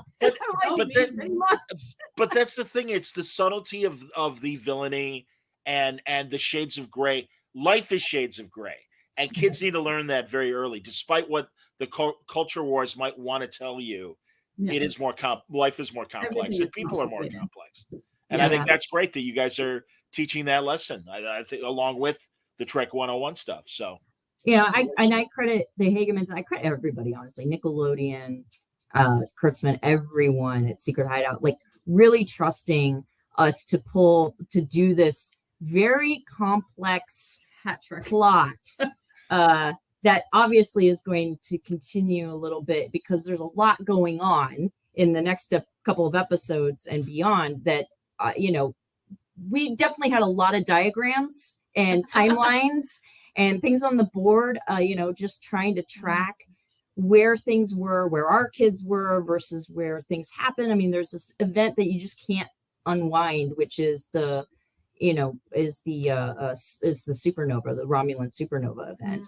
And so you're kind of always dealing with that. And we're a couple of years away from it in our timeline, but being able to do some real timey-wimey stuff and allow us to figure out a way to tell that story, and kids aren't going to get completely like, whoo, don't know what's going on. Like got to take it in stages, and you got to really step it out very carefully. I think that's the bit we did in Preludes. We wrote the sort of diviner Essentia, explain it all bit. Oh my God. And that was a heavy lift because it was like, okay, we're going to write this backstory. Here we go. Like, ooh. I mean, everybody got a tough job. I loved last week's episode too in the holodeck, and God, it was great seeing Murph do his Sinatra. That was great. Chad Quant wrote that one, and he's so funny, and he was kind of our comedy guy in the room amongst other things, but he had this idea for like a video game-esque kind of holodeck episode, and he knew what it was from the jump, and I think he had to catch us all up. And once we all sort of saw it, we were like, got it. Yep. Got it. Yep. But it was a lot of fun. So fun. And we also knew that like there's a lot of some heavy stuff. We've telegraphed or warned about for this, the ship being a weapon and all these things. So it's like, this is the fun stuff we get to do right before it's going to get a little darker, kids, and strap Hold in. on. It's going to be all right. Like, come on. Oh God, yeah. And the corruption of the Janeway hologram, and these scenes were terrific too, where she's essentially speaking to herself, Kate. Those were our favorites to write. Yeah, those were really fun, and the animators really just killed it here in selling the. There was the transition, so we could have them face to face, and that was definitely talked about in the room. Yeah, we were like, wanted this to needs to have that emotion to it, and in my mind, I was always like, Hollow Janeway, she doesn't have to see what we see. Right? I mean, she could kind of see once she knows that's Admiral Janeway in Dal, she would see her as Admiral Janeway. I get it. Yeah. Absolutely. Well, and also like the Doctor on Voyager and stuff, I appreciate the human characteristics of Hollow Janeway and everything, and that beyond just being and that was my concern initially, but again, you had to build to it when we first saw her in the early episodes and stuff. It's like, oh, is she just going to be kind of a database that they can go to, or is she really going to have a personality? I love, by the way, the spit take that Dal does as Janeway when he drinks the coffee. That was fantastic. That was had to do it. Always going to happen. And I can't drink coffee, so I will attest that is sort of how I react to coffee. Really? Coffee. Everyone else loves I'm coffee. with you, sweetie. I'm so with you, Shawna. You guys love it. I love the smell of coffee. I love everything about it. And then I try it and I'm like, Dal, I spit it out. I'm like, how do people drink this? It's awful. See, so Shawna that had to happen. Shawna will appreciate. I bought for myself really a great French press. None of my immediate friends drink coffee. So this is again why, as I always tell you guys, can we all live on the same street? Because we'd have coffee every day, buddy. I'm doing pour over Chemex. I'm definitely living large. I like the smell. I'm jealous because I want the caffeine. Oh no, and that's that. I mean, it took a while as an adult to acquire the taste for it, but it was always, oh my God, even growing up, the smell of coffee, it's wonderful. Love it. So emotional discussion of Chakotay, yes. Go ahead. Yes. Yeah, the emotional discussion of Chakotay was amazing between the two Kates. Absolutely, she did a fantastic job as both Admiral Janeway and Hollow Janeway. Agreed. No, and again, it is so great, and I don't know where this is going. I mean, just as a sympathetic fan of Chakotay, I hope he's okay. They just go to an ice rink on the next planet, and it's like 2 episodes of ice skating. It's fine. Nothing happens. Nothing happens with 1,000 ships surrounding them. Yeah, our cliffhanger is like, what? I know that was. I've got the image. Absolutely, it's like, yeah, they're going to be fine. Sure. Good Lord. It's like Wolf 359 all over again, except not. It is. No, they definitely had some fun with that. I was really impressed also that people were picking out the classes of ships that show up, and I'm like, there was one guy who's like the ship guy, and he was so excited, I think, about doing designs, and I was like, he was into the kit bash stuff, and I was like, oh, this is gonna go this deep. Will be fun. So that's basically, I think, why you see a lot of like. Yeah, the Centaur class and the Sovereign class, and like the Defiant class is even in there, which is pretty great all in its own, in my opinion. Are you guys aware of the YouTube channel called Trek Yards? And it is so the ship porn Star Trek podcast. Oh, it's so great. And they get granular. And that's again, it broke my heart last year or was it earlier this year when Eagle Moss went out of business? Because I'm like, oh man! Now, like my one friend was very smart and got the Orville and the Orville shuttle, and I'm like, oh yeah, I wanted to get those, and I wanted to get the Pegasus and the Galactica from Ron Moore's Galactica. Yeah. Come on, Oh my God! Not to mention a bunch of other Star Trek, ships. Yeah. Too funny. Yeah. I don't have room in my place. If I started collecting the ships, it would be over. They'd be hanging from my ceiling or something. Basically, that would be the only way we'd be able to do it. It's just hanging. I got 3. I have the Delta Flyer, the Defiant, and that and I can't remember the name of it right now, but the one from the Andy Dick Voyager episode. Prometheus, of course. Shame on me. Yeah, because again, I really like the design. It's a cool ship. Yeah, and I met the Eagle Moss guys in New York. And they were so lovely. They're like, I bought one. They're like, hey, pick 2 more for free. I'm like, oh my God. Oh. And I was just gonna buy the Prometheus. I'm like, well, if that's the case, I gotta get the Defiant. No wonder they went out of business. Yeah, come on. Somebody's got to buy them. Yeah, somebody's really got to like keep that going. I don't know who, but yeah, They're absolutely. beautiful. They're beautiful. Oh my God. models. What is all right of all the Treks? Do you have a favorite? Do you guys have favorite ships? I think. I mean, I know most people. I know a lot I of like people. the Enterprise just because the carpet. But go on. Wait, which Enterprise? TNG Enterprise. D. Okay. Thank you. Yeah, most people like that's like lower on a lot of people's lists in terms of the design. I still love it because I was like, oh, it's the coolest ship I've ever seen. It detaches. Yeah. Come on. That's just the best. I hear you. For me, it was too bulky. It was definitely very top heavy. And by the way, I have like the USB like sound thing, it does like white noise and stuff, and I love it. White noise machine. But because the ship is so top heavy, it can fall over very easily. Like it is just Shawna, in space it doesn't matter. I know it doesn't matter. Gravity or whatever. It's true.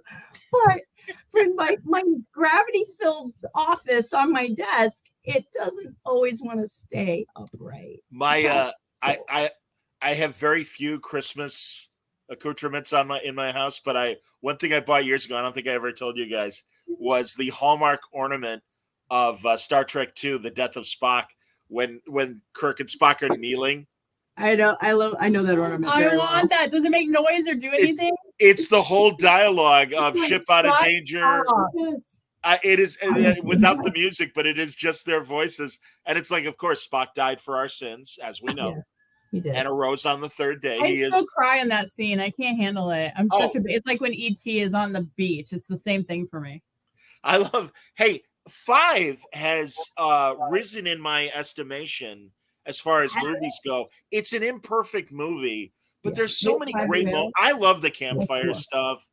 The campfire scene is fantastic. The rock climbing and the campfire. That opening is so great. And then it just kind of goes downhill. It's real fine. fast. But it's what? What'd you fine. say? Yeah, well, it is what it is. But I have to admit, a lot of because also it's the best story about the three of them. Yeah. And I love that. I love when they're in the brig, and he's explaining. Well, technically, he's not my brother; he's my half brother. I have to sit down, and just all that. And also when Scotty breaks them out, come on! Do you not know a jailbreak when you see one? Come on! There's some good moments, and that's the thing. Like in any of those films, any of them, you find the things that are that still speak to those relationships. And I think that's the thing that people sort of look at Star Trek for more than anything else, is not just the the aspirational view of the future and this the tech and the ships and this and that, but like that initial that initial trio and that triangle relationship the three of them have between Kirk, Spock, and McCoy. It's a really special thing. And then these other characters are also rich and great, and it's obviously it was a tragedy that the show was canceled when it was, because I think they would have done a lot more with the supporting characters, like with Chekhov and Scotty. I think there were so and Sulu and Uhura. I think there was Chapel even. Like there's so many stories to tell. No, they're trying to do it and I mean they were going to try to revive that show at one point. I remember they had that like they had the script, because those are the ones that they ended up using for TNG and the writer's strike that are right. A couple of those episodes. That's right. Gosh, we might have a writer's strike next year. We'll see what happens. God. Oh God. Did you ever read Gabe Hardman? I think for the IDW, I think it was called Waypoint, the anthology comic book that they had. He wrote a Star Trek Phase 2 story that focused on Zahn, the Vulcan that was going to be in the 70s series. I never read that. No, I know that they did Gabe did that. Cool. Yeah, I know that the Jackson Lansing and Colin did like a year 5 or something. I've been reading it. It's great. Yeah. Is it good? Okay. Yeah, so they're killing it, and I can't wait for Cantwell's book that's going to come out next year about Worf and the Defiant. So jealous. And man. Oh God. So I would love to see you guys. I don't know if you have the time for it. But I would love to see you guys write IDW Trek comics, or Oh, we'd love to do it. We'd love to do it. Are you kidding? Oh, and did you know, John? I'm now canon. David Mack's book came out. She's beta canon, but she's still Harm's Way. It just came out, and he sent me a copy with a little post-it. I love that you're advertising David's book for it. Because I don't mind. On page 45, at the helm sat Lieutenant Julie Benson, a woman Woo! who was sharply in her 30s rather than in her youth, as so many had done. Outstanding. Isn't that great? That's amazing. So yeah, David was great. He was a consultant on our show, who we would give scripts to, and he would kind of breeze through them and say, "Oh yes, yes.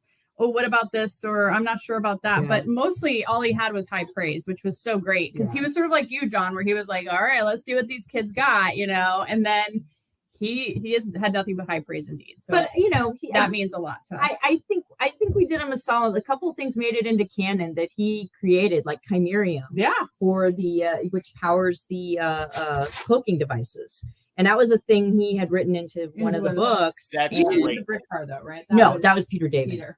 And that was a really great pull from John. The what's the update on Peter? I have to get my dog. I got it. I don't know, Julie. Honestly, it's funny. I was talking to another friend today. I don't know the current information. I hope he's okay. Yeah. I've only met him once, and I really leaned into more of his Star Trek work than it is comic book work, because I'm such a fan of so many of his novels and everything. I devoured his Star Trek work, like the books. I loved his Hulk. So good. What's the dog's name again? This is Gideon. He was scratching at the door, so I brought him over. It's okay. He's from a different universe. He's a Wookiee. He is a Wookiee. He's adorable. Kelly Thompson, last night her cat was crying. I'm like, she's like, "Oh, I'm so sorry." I'm like, "No, I love when the pets walk across the camera. That always cracks me up." Pants. There he is. It is Pants. He is watching. I am thrilled. I miss you, Pants. Pants. I don't know if Pants is up to date on Prodigy or if he's watching it. He might still be in like season 70 of Gunsmoke or something, because he's doing his whole watch every episode of every show, which is the most incredible thing ever. Pants, I had no idea. Good for you, not podcasting that, man. Like, very disappointed. We told him to. Oh, he's not podcasting. He's just doing a rewatch on his own. He's not. Yeah. We told him he should up to date. Okay. Yeah, he says apparently he's up to date on Prodigy. That's good to hear, Brian. Right. Very good. I miss Pants. I haven't seen him at a show forever. Obviously, COVID, played a role in that. We owe Pants a big thank you, because he got this at New York Comic Con for us. And sent it to us recently, and we were so hoping to have Murphs, and so we thank Pants. I'll confess I liked Murph better as a shmoo. Yeah. And now that he's got the body, I'm still with him, and obviously, I hear you. He still has his abilities and everything. But slimy Murph, yeah, I hear you. It made sense to us to do something like that with him because kids grow up, people evolve, and we were like, let's give them that experience of, they do love Murph in that form, but hopefully they love him still because he's still Murph, even though he now has some limbs. He's still very squishy and stretchy, though. Very squishy. Clearly, that was a great scene with him on Mind Walk. Absolutely, man. I am very excited about where this story might be going, and I don't want spoilers. I'm very happy to get it in weekly doses. It truly is one of the shows I look forward to every week. Oh, and that's the truth. Yeah, you guys killed it. Tell me about the Emmys. How was it? The Emmys was a trip. It was great. We've never been. Julie and I both have a certificate for a web series that won an Emmy, but we were not producers on that. Kevin has to go, but Kevin. Hey, Kevin. Seriously, thank you so much for watching, and it really means a lot that you were watching and everything. So thank you very much. You guys should come on John's show. I'm just gonna show for John. Yeah, please, Kevin. I if it's okay with you, I would love to get your contact info through the Bensons.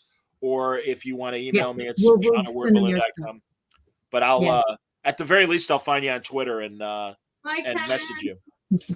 But thanks a lot, Kevin. It really means a lot that you were. The glamorous life. My dog just pooped. Thanks. Thanks for doing that on screen too. Right over my head. Really appreciate it. So back to the Emmys. I also I won a local Emmy. Yeah. Or I nominated. I was nominated. So I have an Emmy certificate as well. Yeah. So back when that happened, we because my our good friend Bernie Sue, who was the producer on that web series, he had the statuette. So we took as many pictures as you can imagine holding the statue. Because we're like, we may never get a chance to do this again. It's like we're gonna take as many pictures holding this thing as we can. And so it was exciting. I mean, we had managed our expectations, but the one thing they told us that really gave us some perspective was that across all of the categories, so like there were live action and there were the animated categories, there were like 3,000 entries or submissions.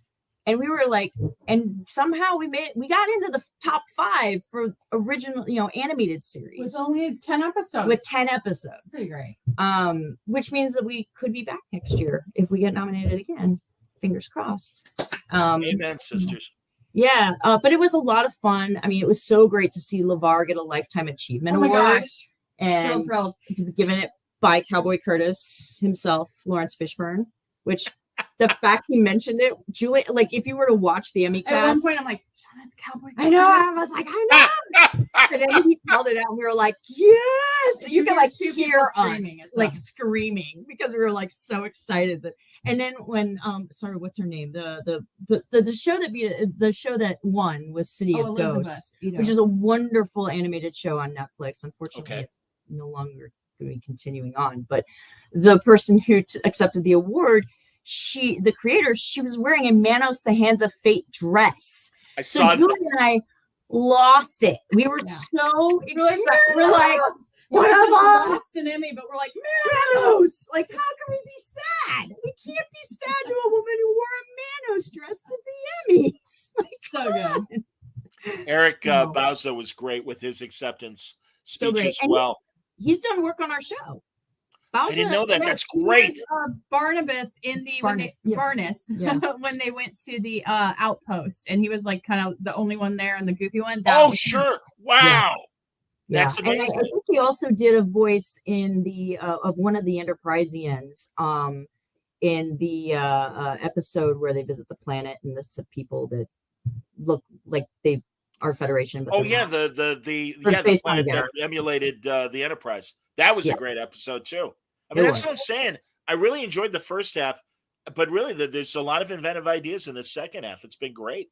It was the second half. And I think it's because once we got through that first half and we sort of had established who all these characters were and we got them off Tars Lamora and off into, the rest of the galaxy, you can start telling those really fun kinds of stories. And so it opened things up for us. It's like, okay, great. We know who they are. And now we can start playing with those character dynamics and doing some of these really great tropes. And trope is often used as a bad word. And unfortunately, but trope is an easy shorthand way of saying it's a type of story. Mm-hmm. And so for us, it's like, yes, there is a body swap trope. We've seen it lots and lots of times in various things. Try to be specific, at least, for these are Star Trek things that if kids then go and watch the original series or TNG, they'll go, oh, they did one of these on that, and they'll start to understand what that means. Yeah, so, and we were trying to pull from everywhere. Like we pulled from Enterprise, we pulled from Voyager, obviously. DS9, I think probably didn't get quite as much rep as it should have, although we got Odo in the Kobayashi Maru, which was hilarious, fantastic. So good. And so, I mean, I feel like we did our best to sort of, pull from wherever we could find really great cuts and not do it in a way that was like, look, we know Star Trek. It was, this is organic to the story we're telling. It is of a piece of it. And like the salamander line we keep talking about, we tried to figure out, we knew from the jump we had to address this. I mean, it's too funny. It's too good. And we had to find the right episode, the right moment. So it didn't just feel shoved in and boom, once we had her having to do some crazy thing, it was like, there it is. There's the moment. Look, so I mean, and we could have had her just say, weirdest part of the job, which is a thing she'd said in Voyager. But it's much funnier to talk about the most ridiculous moment. And to call it a salamander, which I'm not sure Threshold. Yes. Threshold. And it was so much promise. Like, Oh, they're going to hit warp 10. What could happen? Salamanders? Really? Salamanders? All right. Apparently. All right. You can't not address that. But yeah, the Zindi, I mean, that was a cool thing, to be able to like pull the Zindi into Crossroads was a fun, was just a really fun. Tara, thank you. Yes, thank you, Tara. Agree. Yeah, no, Mind Walk was an incredible episode. Tara's just commenting on that. But yes, the Zindi, the Kazon in the Zero backstory and everything. Oh, yeah. You saw they were on a real bad. Yes, and they had the visors because, again, if they didn't, they would have gone insane, which I love. It's like the attention to detail like that. Thanks, Franco. Franco's saying it's a balance of funny and true Trek. That was the goal. That was the goal. That was so we did it. That was the North Star. I'm excited to watch every episode because, like I said, we didn't get to see anything until now, and so it's been a fun adventure for us to watch it sort of with fresh eyes. And then season 2, we're not a part of it, so being able to watch that in a brand new season is going to be really fun. We threw a lot of like, here's some grenades before we leave the room that could potentially happen in season 2. I don't know if they're doing any of them, so it'll be fun to watch. I think they are a few of them. Oh, good. I'm excited. I'm interested. I kept some tabs just to see what was going on. We went back and looked at the script actually because we had written it so long ago. We had done a pass. You looked it up. It was like April 2021. Yeah, that was the last time we had hands on the script. Wow. Yeah. April 2021. And we wanted to go back and like, before we start taking a lot of credit for stuff, let's make sure we actually wrote it. And we looked back and there's some great Hageman additions. The Beep Boop Boop from Jankum, I think, was one of theirs, but they had to add some techno babble for rock. And we knew, I think Dr. Aaron was going to come in and kind of give us some of that. But everything else was us, and we do a little pass on every script in the room. We do like a little punch up joke pass that we all sit there with it on a screen and kind of try to play around with different jokes and things. But it was such a fun group. I was going to say, when we were talking about the voice actors, I think part of the challenge we had was that like when we would do those table reads, we all ended up kind of starting to read the same parts. And so like Dan would read Jankum's lines. And so anytime we were writing Jankum, we would hear Dan's voice in our head. Although again, Mansukas was definitely very much in our brain. Yeah. But like I was reading Janeway for the most part, which was and I was gonna say, let's hear your kid. Come on. Oh, it's so. My voice is scratchy enough. I might be able to do it. I just would pull off the more authoritative vocal patterns of Pattern Janeway, and it's terrible, but it was fun. I don't remember who I always played. You bounced between Rock and Gwen. Yes, Gwen. Yeah. Rock nice. And Gwen. Nice. And but like a lot. So some of the ancillary secondary characters who came in or whatever, like other people get. But like Kevin would read Zero a lot. Yes. And so fun. We all kind of. Although I have to say, Chad read Jankum a lot too. Yes, like Chad I was a trying great to think, Jankum.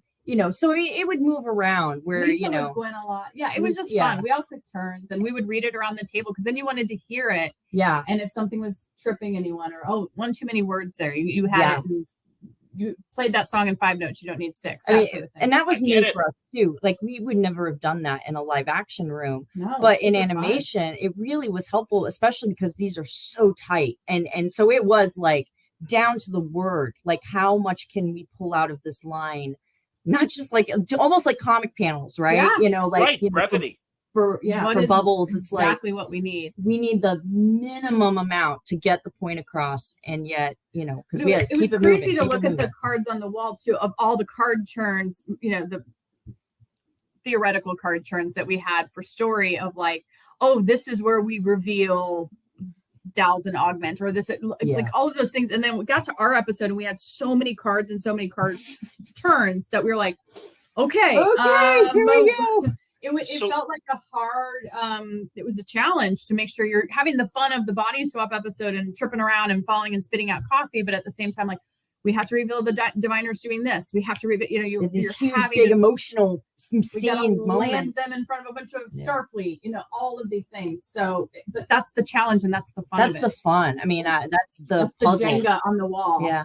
Yeah. No, that's great. So yeah, you literally had a spine of beats that had to be in your episode, and I assume that was the case with the previous Planet Larry episode that he had to do as well, where it's like these things need to happen, and then by all means. So was the mind swap of it? Was that your guys' idea, or was that part of the assignment? Getting this. It was the early days in the room. We said, okay, what are the Star Trek tropes? What are some sci-fi tropes? And we put them on cards, and then we kind of cherry pick, because you didn't want to just say, okay, it's time to do the mind swap, or it's time to, it was more like, hey, this organically fits. And we knew we had to fix this problem of, we have to get them to communicate with each other. We can't hold poster boards up in the window. The kids don't know standard, yada, yada, yada. How are we going to do this? This is a challenge we had set from day one. And when it came to the part of, hang on, we have a card for a body swap, this is exactly where we need it. It just fell into place. And then we kind of would break the episodes in the room together. And then eventually the Hagemans would sort of assign somebody. It feels like you're up on an episode. They actually pushed us down the line a little bit, because we were working on a pilot for the Henson Company at the time. And so we were kind of trying to finish that up. And so they pushed us down the line to this episode, which is great. We like writing this sort of we did that a lot. Anyway. We did that a lot on the 100. Yeah, we were always in the back end. Yeah, and it's like, it's not a bad place to be. I mean, it is a challenge when you have to do like a penultimate, or in this case, an antepenultimate episode. But it does feel like a penultimate. I mean, the finale is 2 parts. That's not a spoiler, here we really had to because it's a Supernova Part 1 and Part 2 are the episodes. Those are the last 2 that are coming up. Those are the 2 that okay. Yeah.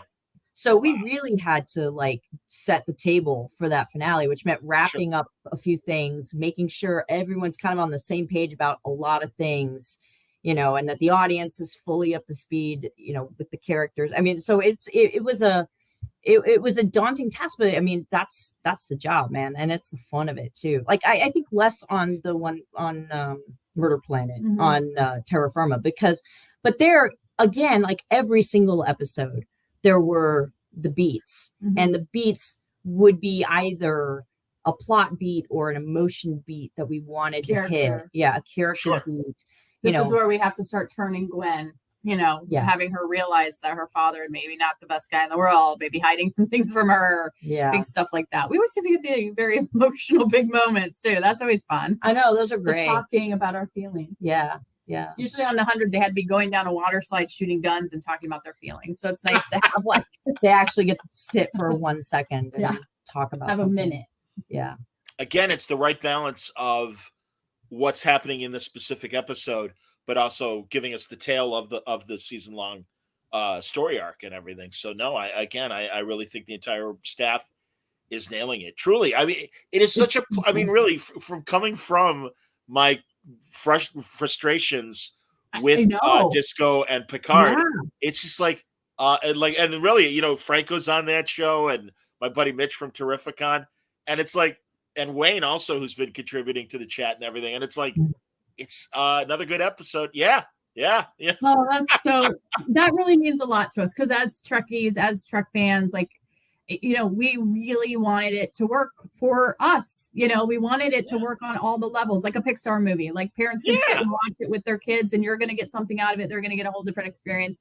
It was very 4-quadrant in that way in our brains, but that means a lot to us. I think that's the highest praise we can have. That, and when we have parents come up to us and say, I finally get my kid to watch a Star Trek with me, and they're so excited, and you're just like, what? You're like, this is so great. I can't believe it's happening. So. The difference, I think, honestly, is that the way that programming has evolved over the last, 40 years or so, is that the audience is much smarter about how to ingest story. Yeah.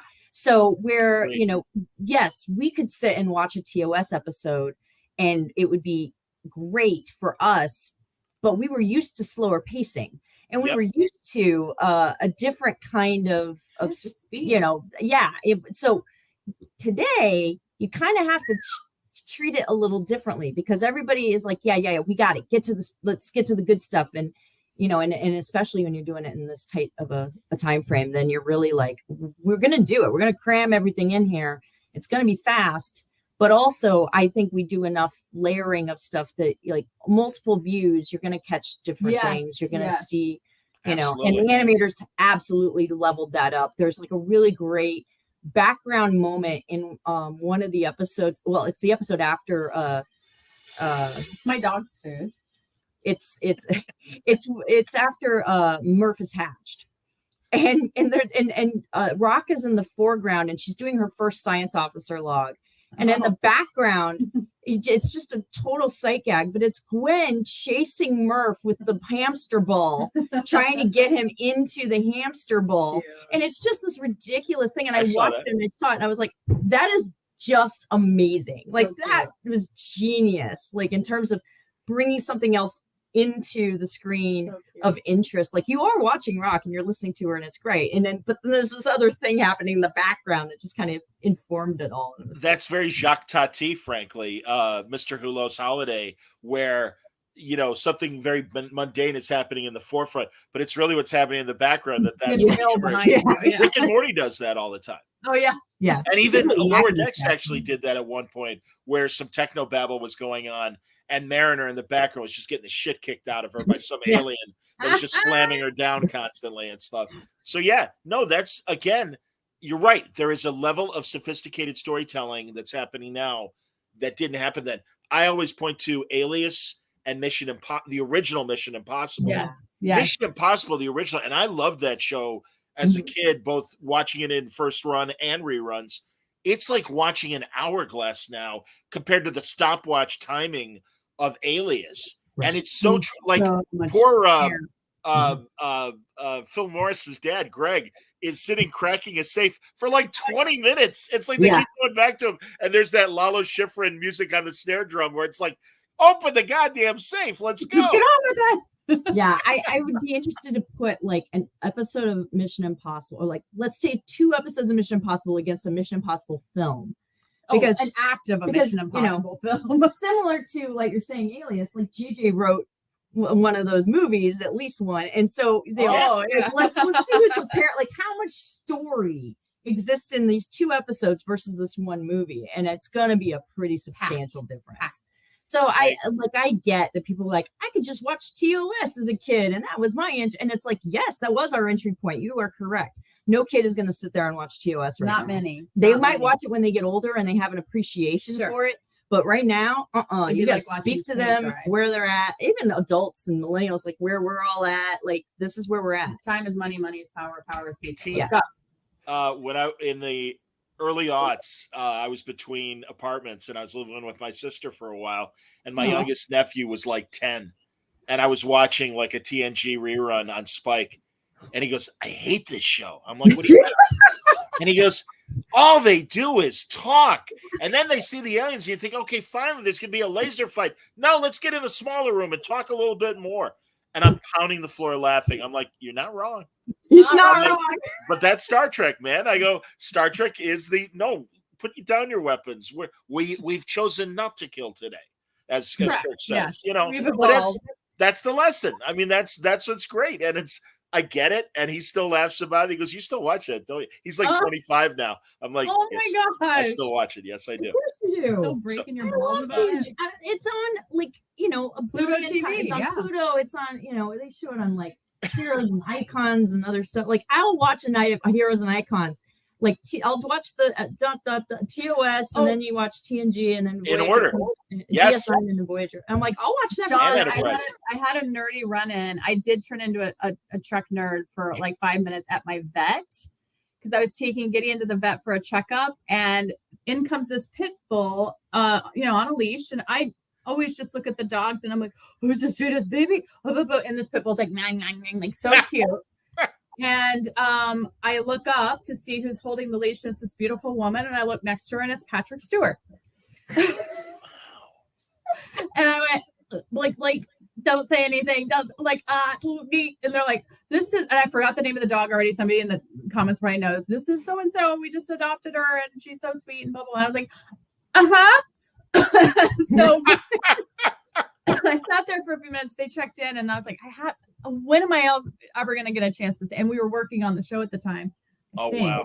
We'd just come off of it. And I was like, fine. So he was sitting there, and I went up to him and said, listen, I write for a Star Trek show. I don't want to be a weirdo, but I'm writing for the new Prodigy show. And I just wanted to say hi and how much of an influence you are. And he was just like, oh, how wonderful. Oh, great. And then literally they called him in with his dog. And I was like, okay, awkward. Yep. Bye. Okay, bye. Sorry. I've never done anything like that in my life, but it was like, when am I going to see Patrick Stewart in the lobby with his dog and my dog? Yeah. Our glamorous Hollywood life. Like, so we end up at Star Trek Day for reasons that still escape us, but because we are very fancy. We're very awesome. And you are fancy and awesome. Don't kid yourselves. Anyway, but we're there, and somebody said, "Well, do you want to meet Will Wheaton?" And I'm like, "Yes, of course I want to meet Will Wheaton." Shawna had a poster of Wesley Crusher. I had more than one wall. poster of Wesley. I had Wesley. I did not say to him, Shawna had a poster. I know. I was like, "Don't you rat me out! So close. Don't you dare rat me out!"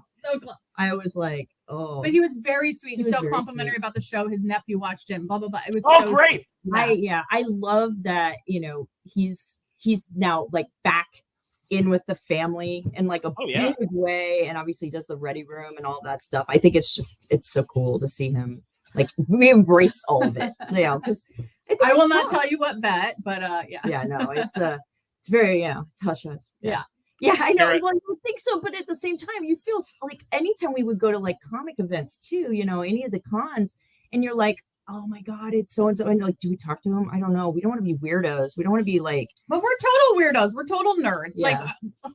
We've gotten better about sort of getting over that a little bit. I'm super uncool. I mean, you would talk to Anson Mount, which I was even too afraid to do. I have a great photo that I don't think I can share, but it's so good. It's so good.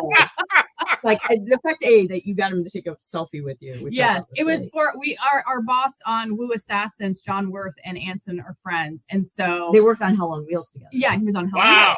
And so I went up to him and said, "I've worked with John Worth. I've heard all about you. We have to take a picture and send it to him." And he was like, "Oh yeah, we do." So that's great. Yeah. Again, and then Wayne echoes this. Oh, very pretty. He's very I keep pretty. hearing how great he is. So. I mean, Discovery has blessed us with Anson Mount as Pike and now Strange New Worlds. And honestly, if it does nothing else in its entire run, it did that, and I am grateful. That and I like the first I actually like Jason Isaacs in Discovery. Somebody asked the question earlier, how do you feel? I thought Jason Isaacs was fucking great. Lorca is a great character, and really leaning into the mirror universe stuff, which I was not expecting at all. How did we talk to Jason Isaacs at that 100 party and not mention Star Trek? We didn't talk to Jason Isaacs. We haven't. No. Oh, okay. We saw him once, but it was not at the 100 party. I'll have to think about where it was. Tell me off camera. Yeah. I also have like bad aphasia in the sense of like I'll misconstrue a name with a different face. You're thinking of Jason O'Mara. I'm thinking of Jason O'Mara. See? Oh, sure, and I've met Jason O'Mara. Absolutely. That happened to me with the Galactica people. I met Anders. And I'm like, I said instead, I really love how you play Apollo. And of course, that's Jamie Bamber. And he was very cool about it. But I'm like, idiot. But see, I would do the same thing. I'm so prone to malpropisms and awful things like that, especially when I get nervous. And so I would just turn into a dumb blonde. Like, I loved you on Star Wars. All right, bye. Yeah, I know. Yes, we are unfortunately nerds. Yeah. Oh, you didn't wear your sweater. I'm wearing the Klingon rock. The Klingon rock band concert tee that we got at the 10 Forward thing at 10 Forward. Which Shawna was wearing yesterday a sweater that it was painted by our mother that says Star Trek Next Generation. Yeah, there's a photo. There's a screen cap of it on my Twitter feed. Oh, there you go. From the 90s, because she could not find any TNG sweaters back in the day. They didn't sell merch. Are you kidding? Like we were lucky to get the figures and the die cast. That's right, Langley. Jason O'Mara was the other Batman. Yeah. Yes, you're right, Langley. Thank you. I didn't talk to him about that either. Very good. I really miss him. I need to get like everybody on the call when I see a famous person. Be like, what am I supposed to say? What am I supposed to say? Remind me. What's the IMDb? Read it. Yeah. No, I know. This is just, and I think this is based on the Lower Decks like gag about like the Klingon rock stuff. Oh, that's right. When Mariner shreds the guitar and everything on. So, and it's got like concert dates on the back. So it's like they played Kittimer.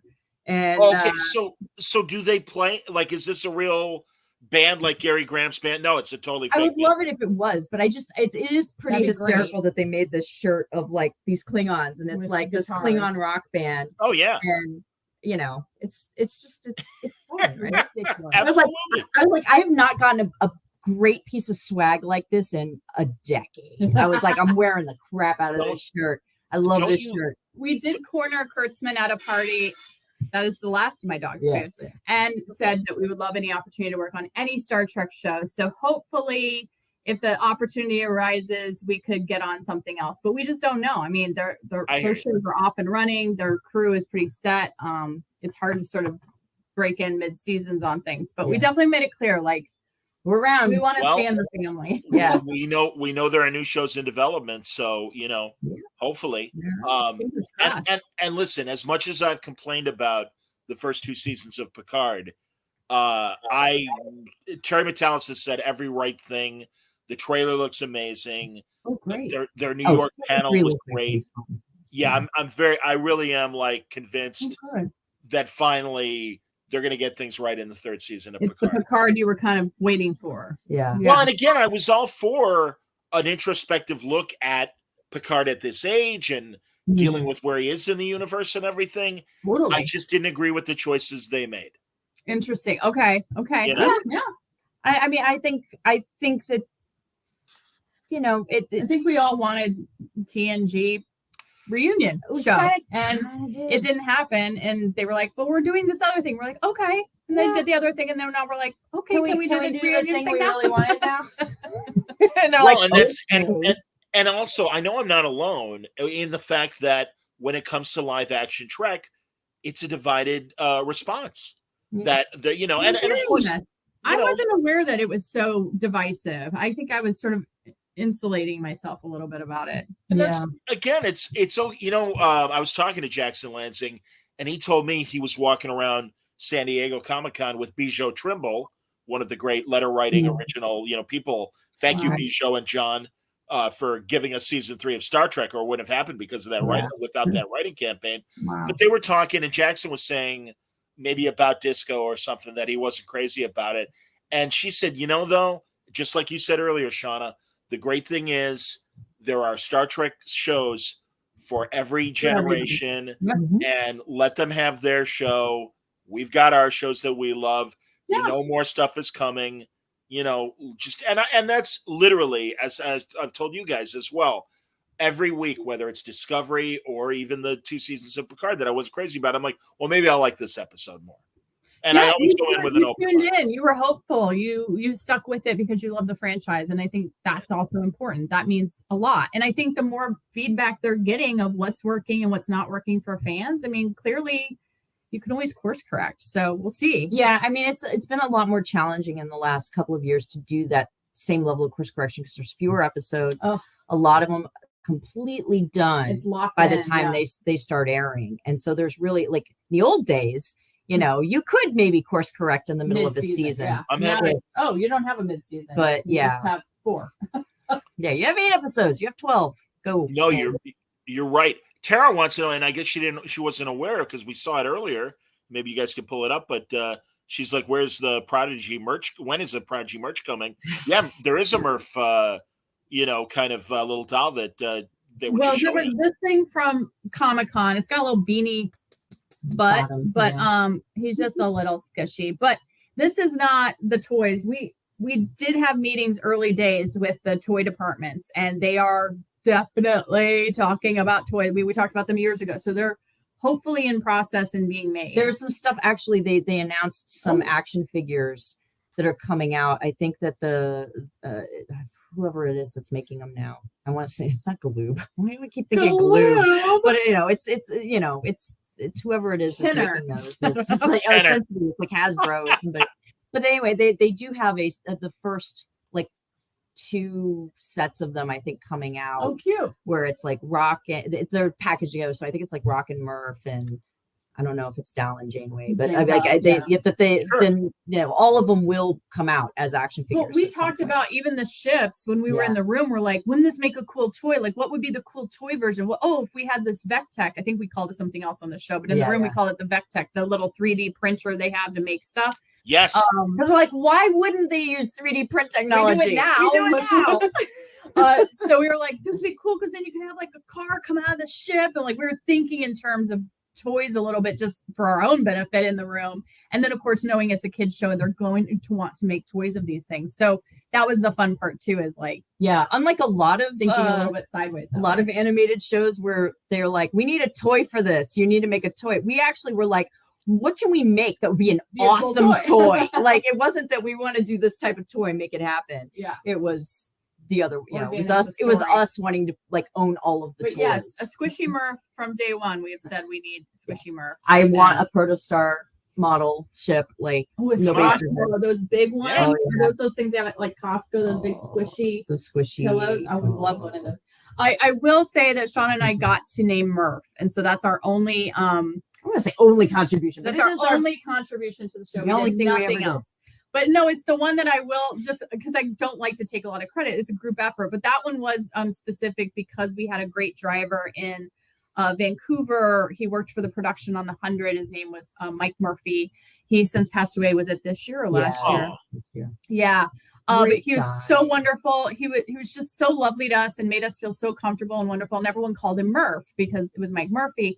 And so when we were talking in the room about what are we going to name this little goober, we came up with lots of names. Oh my God. Like, put them all over the wall. So many single syllable, double syllable names, like whatever, sounds. Squawk. Yeah. I don't know what we were talking about. So many. And then I just was like, what about like Murph? Because I had him in my heart and I was thinking about him and they were like, oh, that would work. And then they changed the PF to the F because that looked a lot better. Funny. So yeah, Murph is named after somebody very sweet and wonderful. So I think that's always a good thing to have. That's really nice. The names were. It was a lot. I have them in a notebook. I'll screenshot them for John. They're ridiculous. Yeah. I'd love to see that. I'd love to see that. That's fantastic. And we definitely talked about, the sort of Grootness of it, does he say Murph, Murph, Murph, Murph? And that was an idea for a little while. And then we didn't want to like totally rip that. So then it was like, well, what kind of sounds does he make? And then you have D. Bradley Baker come in and just like, we knew we wanted like whale kind of. It was like walrus and it was like some other stuff that was mixed in. And he just like totally comes up with whatever because he's a genius. And then we did some He-Man Masters of the Universe episodes, Sean and I, last year. And he did some voices on that. So we were just like, oh my gosh, he's on everything. Yeah, he is. I wish Hegeman was still watching because I'd say, hey, here's a great idea for Prodigy. Why don't you do a callback to the humpback whales from Star Trek 4 and have Murph be able to speak to them and everything? There you go. That would be really smart. We kind of did our homage to that in the first episode back in the second season when they're like helping the aqua Yes. Song. Yes. It's because we were like, what's a fun opening like adventure? And it's, like, let's do an animal thing. Well, they're saving a whale. How about? Let's do that. Yeah, but not a space whale. It's gonna be like an alien whale type thing. But it was, and that was another vehicle. We were like, can we do like a underwater thing? That would be fun toy. Let's do that. I loved back when Voyager was on the all-water planet and Voyager went in the water and everything. Oh, yeah. We talked about that too. Yeah. Despite the impracticality of that, and I know again the Trek nerds are like, I love in the JJ second movie when the Enterprise is underwater. It can't happen. It's like, just relax. It's a movie. It's all right. It's okay. It can withstand the pressure, the vacuum of space. I think it'd be okay underwater. James Cameron went down like 1 billion feet. Fine. He's fine. Tara says there's a real news story about whales lowering their vocal tones, and supposedly it's a science mystery. Hey, man, it's going to be like Douglas Adams said with the dolphins. Wow. So long and thanks for the fish. Absolutely. Yeah. That happens. We're all going into the bunker. Yeah. Okay. That's the only good thing about the Hitchhiker movie is that opening song. So long. Yeah, it's so.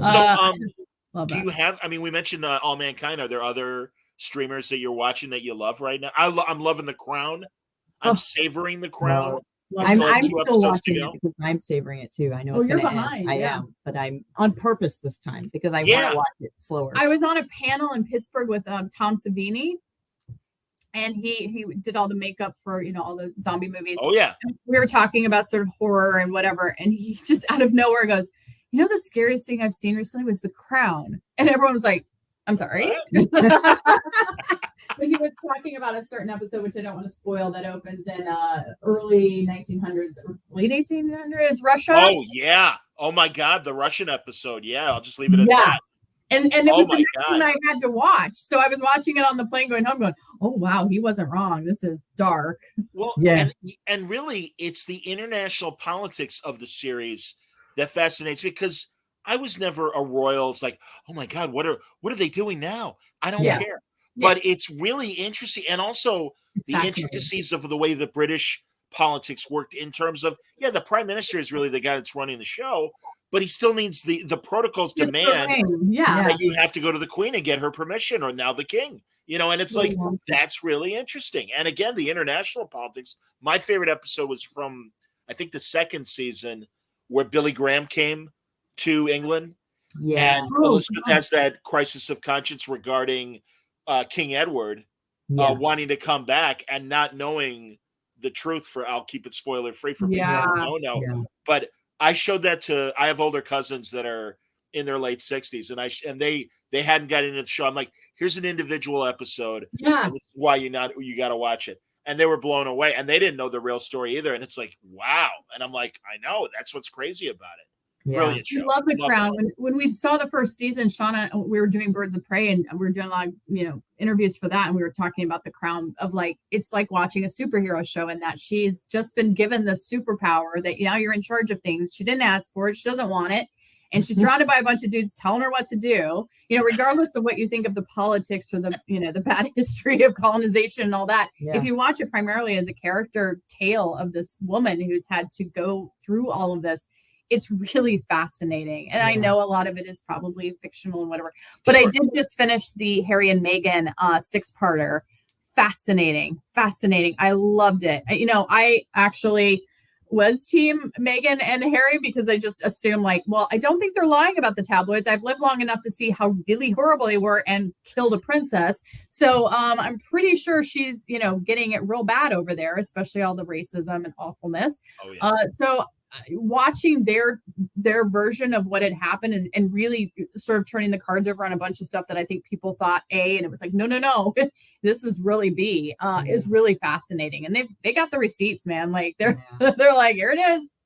Peace. So I think watching that would be really informative. I'm not a World Cup person, but I watched the FIFA documentary on Netflix. Oh, how was it? I saw that, John. Unbelievable. I mean, I you always know on the surface that FIFA's crimes and also just the whole thing of it being in Qatar and the fact they had to move it to November, obviously, because you're not going to play in 110 degrees on a nice day. And, all that. But this really gets granular in terms of like the various soccer conferences from each nation or group of nations. And just some of these like corrupt guys you can't that come from the developing countries. It isn't just Germany, France, and England imposing their power. It's like, hey, the guy from Trinidad and Tobago, real crook, and fascinating, completely. And again, coming from just sports in general, Donna De Verona, who's a wonderful swimmer and was on one of my sport networks as our Olympic expert. Oh, wow. She really gave me the lowdown on the Olympics. I can't even watch it. Oh, that alone is its own documentary, isn't it? Like just the corruption. I just read that Ukraine wanted to do the president. Sorry, Zelensky. Thank you. See, that's not right, is it? That sounds like the brake pads in Tommy Boy. No, did I say it wrong? I don't remember. What was it? I don't remember, but that's hilarious.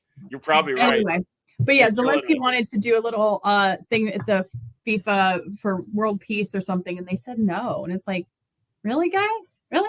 Okay. And meanwhile, Qatar, that abuses pretty much every human right. Sure, come on in. Great. Let's build 9 stadiums and kill 4,000 to 6,000 people while we're doing it. Sounds great. Fantastic. Yeah. I love these documentaries. I mean, what else are we watching? Yeah, please. I love Rings of Power. Go ahead.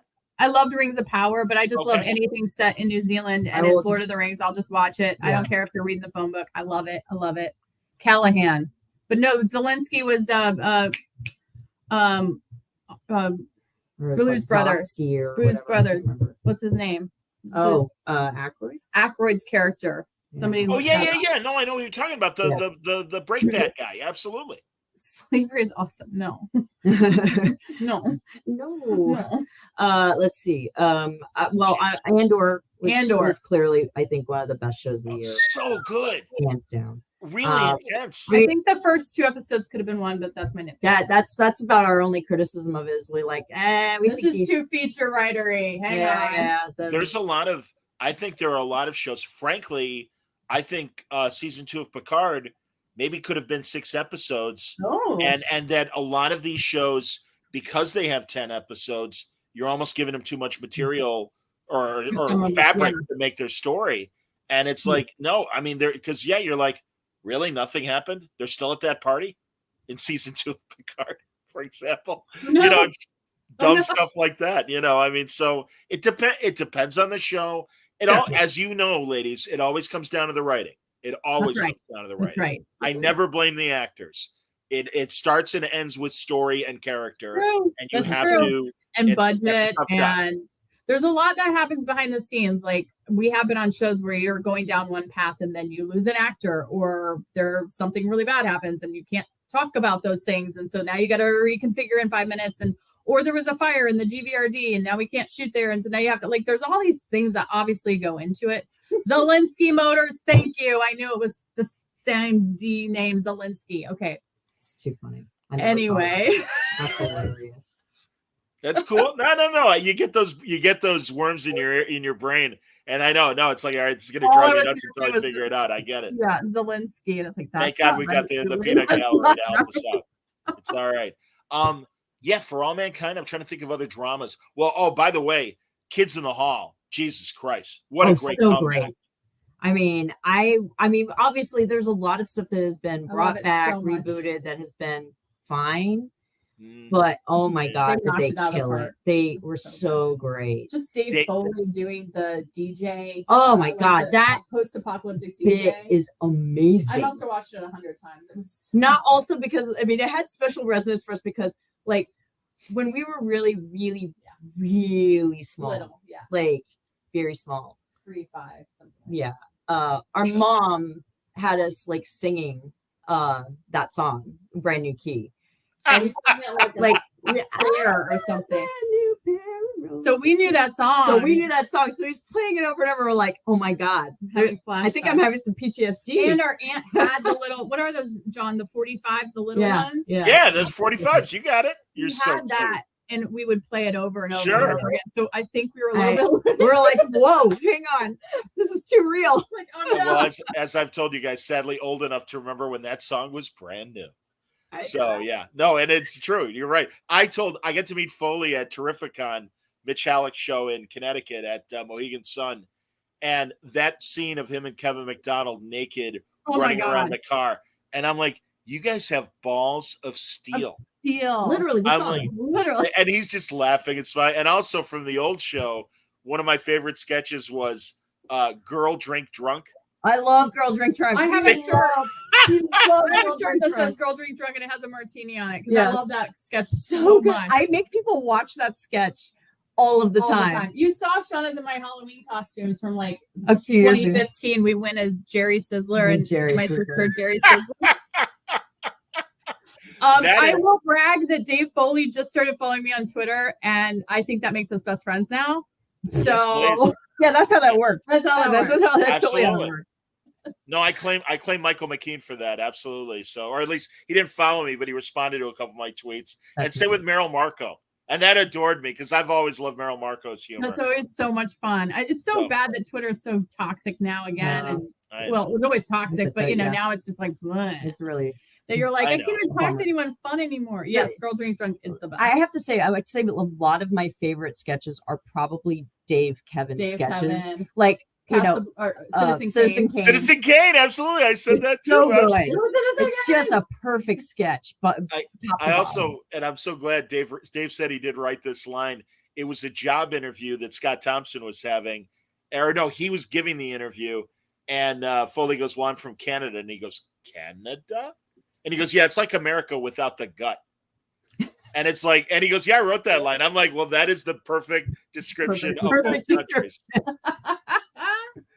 with Yeah. what they got. I was so glad it was so good. Yeah, it was hard to that one was hard to pace out. Like we tried to actually make and that we one just last, binged and it. it was hard. I get We're it. like, now we got Great watch it. documentary too about their history. I loved that. That was great. I was really sad to hear that they had so much sort of turmoil there for a while. I'm not- I was like, oh. I wasn't surprised, but at the same time, it was, it's tough because you really want to.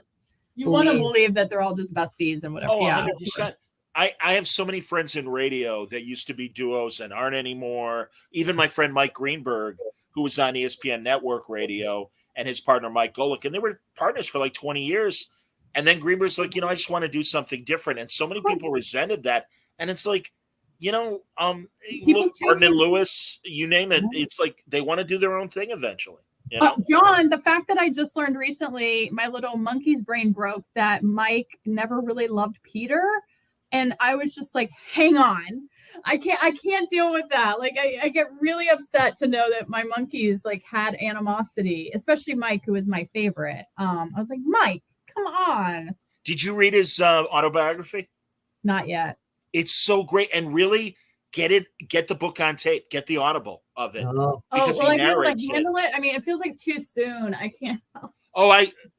Seriously, Jules, I so hear you. Okay. And really, I'm still working on my Monkeys documentary and collecting interviews. There's a guy at Rhino. John, his name is ironically John Hughes, but not the director guy. But he was the Rhino label liaison and supervisor that put together Good Times and their Christmas album that they made, the last two albums they made. I had the cassette of Good Times. Hey man, great stuff on there. Come on. But it's so good. And I want him to be part of what I'm making and stuff. You got to. Yeah. Did our aunt have the dolls? Wow. The Monkeys dolls? I think she did. Yeah. If you need them for the documentary, we can try to dig them up from Illinois. That's good to know. It's going to be audio, but I will build a website because my co-host and partner in this, he has a lot of memorabilia and has a lot of the original singles and albums. Ooh. So we want to throw up like images. And he that's some fun stuff. So fun. Oh yeah. Oh, absolutely. Yeah. And I didn't have it. My cousin had the Corgi Monkey Mobile. What? Oh man. By the way, the Barbie trailer came out today. Speaking of toys, I saw it. So good. I am so excited. I think it's perfect. I really hope that the tone of the trailer is what we're gonna get. Yeah. Because it was very funny. I loved Margot Robbie in the classic, original onesie. Oh my God. Like that movie's gonna give me an eating disorder, I swear, because like she already just looks so perfect. My first potential eating disorder was Batman. When he picks up Vicky Vale and asks how much she weighs, and she like lies and says like 98 pounds or something. And I was like, I'm sorry. What? And then he makes fun of her because she doesn't weigh. She weighs more, and it was like 110 pounds by like 5. Like, I'm going to lose my mind. So like, yeah. No, but we also saw Margot Robbie in person, and she is a golden goddess. Like, oh my gosh, when we got to go to the Birds of Prey set, of course, yeah, she's just stunning and sweet and smart, so and you're like, that's not fair. You're not supposed to be perfect. She read her book. That was sweet, yeah. She and Journey was also really great too. Yeah. Journey Smollett. She'd read Margot. She was like, oh my God, I read your guys' run and Gales and everybody. Yeah, so it was like that was a really nice. Yeah, Margot's kind of the best. Yeah, that's awesome. That's awesome. I'm psyched to see what James Gunn is going to do with the DCU beyond what he's already done. I know. Can we write something now? Yeah. Are women allowed to write DC movies now? I don't know. I hear you. What I mean, any comic ideas percolating? Well, we want to do a Marvel show. Should we just pitch it to John? Yeah, let's. Who cares? So Julie pitches it really well. So she pitched it to me. She called me one morning, very bright and early, and said, "I have a brilliant idea." And I was like, "Okay, I'm coming down because obviously this is going to be good." So I love Dazzler, Disco Dazzler from the 80s. Sienkiewicz covers. I mean, you can't go wrong. And yet they never really knew what to do with that character. It felt like, obviously they just wanted a Casablanca record and hit the disco phase. And yet she had this amazing superpower. And of course, we just throw in some roller skates and, blue star on her face. And there you go. But I was What thinking, is her super? Forgive me. What is her superpower? so she can take sound and manipulate it into structure, images. It's a little Green Oh, Lantern. okay. Yeah. It's like a Banshee Green Lantern like hybrid thing. I'm with yeah, you. and she was a singer, so she was always. I did know that, and yeah, like music, Disco whatever. Queen. I knew all that, but go on. So I was like, what if? And I have not seen season 2 of White Lotus yet, so I will say this was not inspired by that, but I just have always loved Jennifer Coolidge, and I was like, how would you do a Disco Dazzler today? And you don't really want to do the 80s version, but you do, but you don't. So the pitch is you open on present day, and it's Jennifer Coolidge in her living room watching like a car chase in LA. She's living in her Hollywood condo. And Nothing like ours. with her dog, single, not at all. Nothing like autobiography. ours. And the doorbell, you see her get up and you're like, oh, is she going to go deal with this car chase? Like I'm watching a show called Dazzler. I'm assuming that's what this is. And she answers the door, and it's the pizza guy. But before she answers the door, she says, Alexa, play a song. And she takes the music and manipulates it into an outfit because she's in her just pajamas on the couch. Yeah. So when she opens the door, she looks really glamorous and takes her pizza, goes back to the couch, morphs the illusion away. Frump again, yeah, absolutely. And then back to Frumpy. And then she sort of sees the car chase is still going, and she's like, all right. And then she leaves. Before she does, she's got some blue eyeshadow. You're starting to think like, oh, here we go. Cut to a karaoke bar. And she has just gone out for the night, and she's singing karaoke with some guy. And then everyone's cheering. It's all a bunch of older people. And she's thinking, oh, they want me to do another song. Okay, I'll do one of mine. And she starts singing the song. And it's kind of crickets, like not really anybody's into it. And she's like, well, I guess you just had to be there. Smash 2, 1980s. And you have Taylor Swift on stage as Dazzler, a younger Jennifer Coolidge, singing this song to a huge stadium of people. And you immediately go, what the hell happened to Dazzler from great. This person to that person? What happened? What went wrong? I love it. Oh my God. How do we get to Feige with this? This is a great idea. I don't know. We're writing. We just sort of wrote a one sheet about it, and we know where we want to take it. We know the finale. We know the next season. We know what characters. Weirdly, it all came out in like 3 hours. Not even. Like it was one of those like just pulled from the heavens and onto the if paper. You remember, Shatterstar is in Deadpool, and Shatterstar was played by a friend of ours, Louis Tan, who was in the Wu Assassins. And we were like, well, let's see. Shatterstar in the comics was Dazzler's son. So I'm just saying, maybe we could fit something like that in. So anyway, we have all of these insane ideas, and we want to do it. And usually you don't pitch your ideas because somebody will steal it. I don't even care anymore. Like if somebody steals it, I'll know. Yeah. But also we want to see someone do this. So we can I want watch to see an older woman dealing with her where she is in life and what's happening. And if you can do it for Wolverine with Logan, I don't see why you can't do it for because it is hard to sort of say, well, how do you tell a story about Dazzler in the modern day as Disco Dazzler? And you can't. But you can make a ridiculous sort of Angeline-looking woman who, when she goes out, looks crazy cute and whatever. But at home, she's watching her stories and, That's kind hilarious. of a solo act. Yeah. And I mean, we talked a lot about, she's somebody who, thought she could be a solo act. And maybe that wasn't the right decision for her. Because she was one of the only people who did turn down the X-Men at one point. I'd forgotten that. That's fantastic. You told Xavier beat it. Yeah. Great idea, honestly. And, anyway, so that's what we want to do. That's what we want to do. We spend a lot of time pipe dreaming that. We get with, I don't even know, would CBA be able to help you? Or I mean, I don't know. We haven't talked to anybody. We don't really know anyone at Marvel, honestly. That's just a different world for us. But Marvel, if you're listening, we don't even hardly know anyone at DC anymore. I know. That's I don't know the where other thing. Landed. It's like, well, sometimes Brevoort and some of the others do dip into word balloons, so it's possible. It's the greatest compliment. You guys can appreciate this, given some of your celebrity stories. Film, Susan Eisenberg, my buddy, the animated, who's I'm sure your buddy as well. Yeah, we met her. She's lovely. The animated Amazon, as I like to call her, Wonder Woman. She, we did a great table read of all the and it was when Kevin obviously was still with us too, and we had the whole cast do a table read for the couple Justice League scenes. And in preparation for that, I had Phil Lamar on the show, and he was great and really sweet. Last summer, again, same show that I saw Dave Foley at. Phil is there, and it was great because when he came on, we did a Zoom, and it was great. But he's like, "Oh, I was checking your backlog," and he's a big comic nerd, and he's like, "Man, you get everybody," and I'm like, "Well, I've been doing it for 17 years." I'm like, thankfully they trust me. But it was great. So I hadn't seen him since the table read, and that was like 2 years ago. Yeah. And I presume nothing. Everybody meets so many people. Oh, so I'm sitting at Frank. Legend. Are you kidding?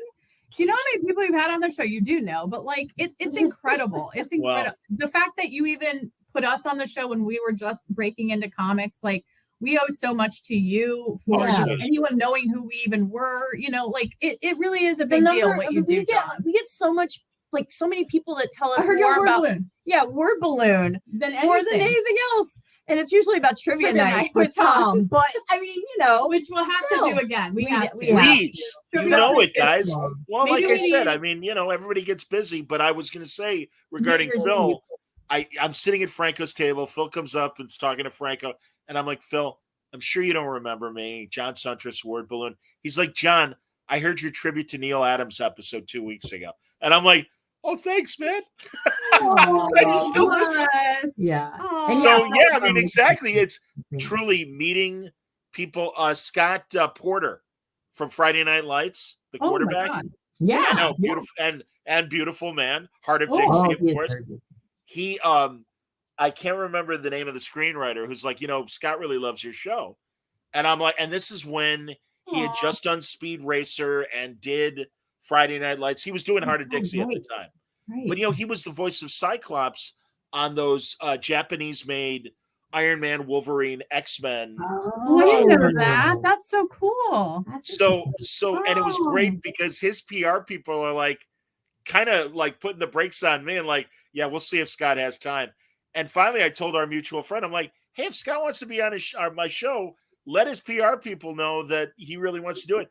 And he could not have apologized more. And he's like, I'm so sorry, man. He goes, if it's not USA Today or CNN, they have no idea who the fuck they are. I'm like, it's fine. It's okay. But I was so thrilled that he really wanted and made the effort to come on. That's so great. I love that. I'm not surprised that you have fans in all corners because, this show's been on how long, John? 17 years. Yeah. It's insane. And we appreciate fans for introducing me to you. That's right. Who do we? Fans, of course. 100%. Good Lord, yes, and thank you, Brian, for making that happen. Because again, we fell in love over Central Illinois, of course, in my years in Central Illinois.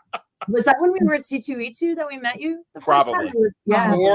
Or it was it could have been San Diego. No. It might have been San Diego. It also might have been New York. Oh. Because you guys introduced me to the guy who used to write one of the New 52 books that was one of the Milestone characters. Was it John Spencer, the writer? Yes. Yeah. I remember you guys introduced me to him. So, that's funny. Yeah, Pan says it was 2016. There you go. I have no memory. So yes, that's right. No, because that was our first. That was the first issue had literally come out the day before. Right. We were supposed to. So nobody had it for signing, and they didn't. And they, that was the one where we're like, we have the cards, right, to sign.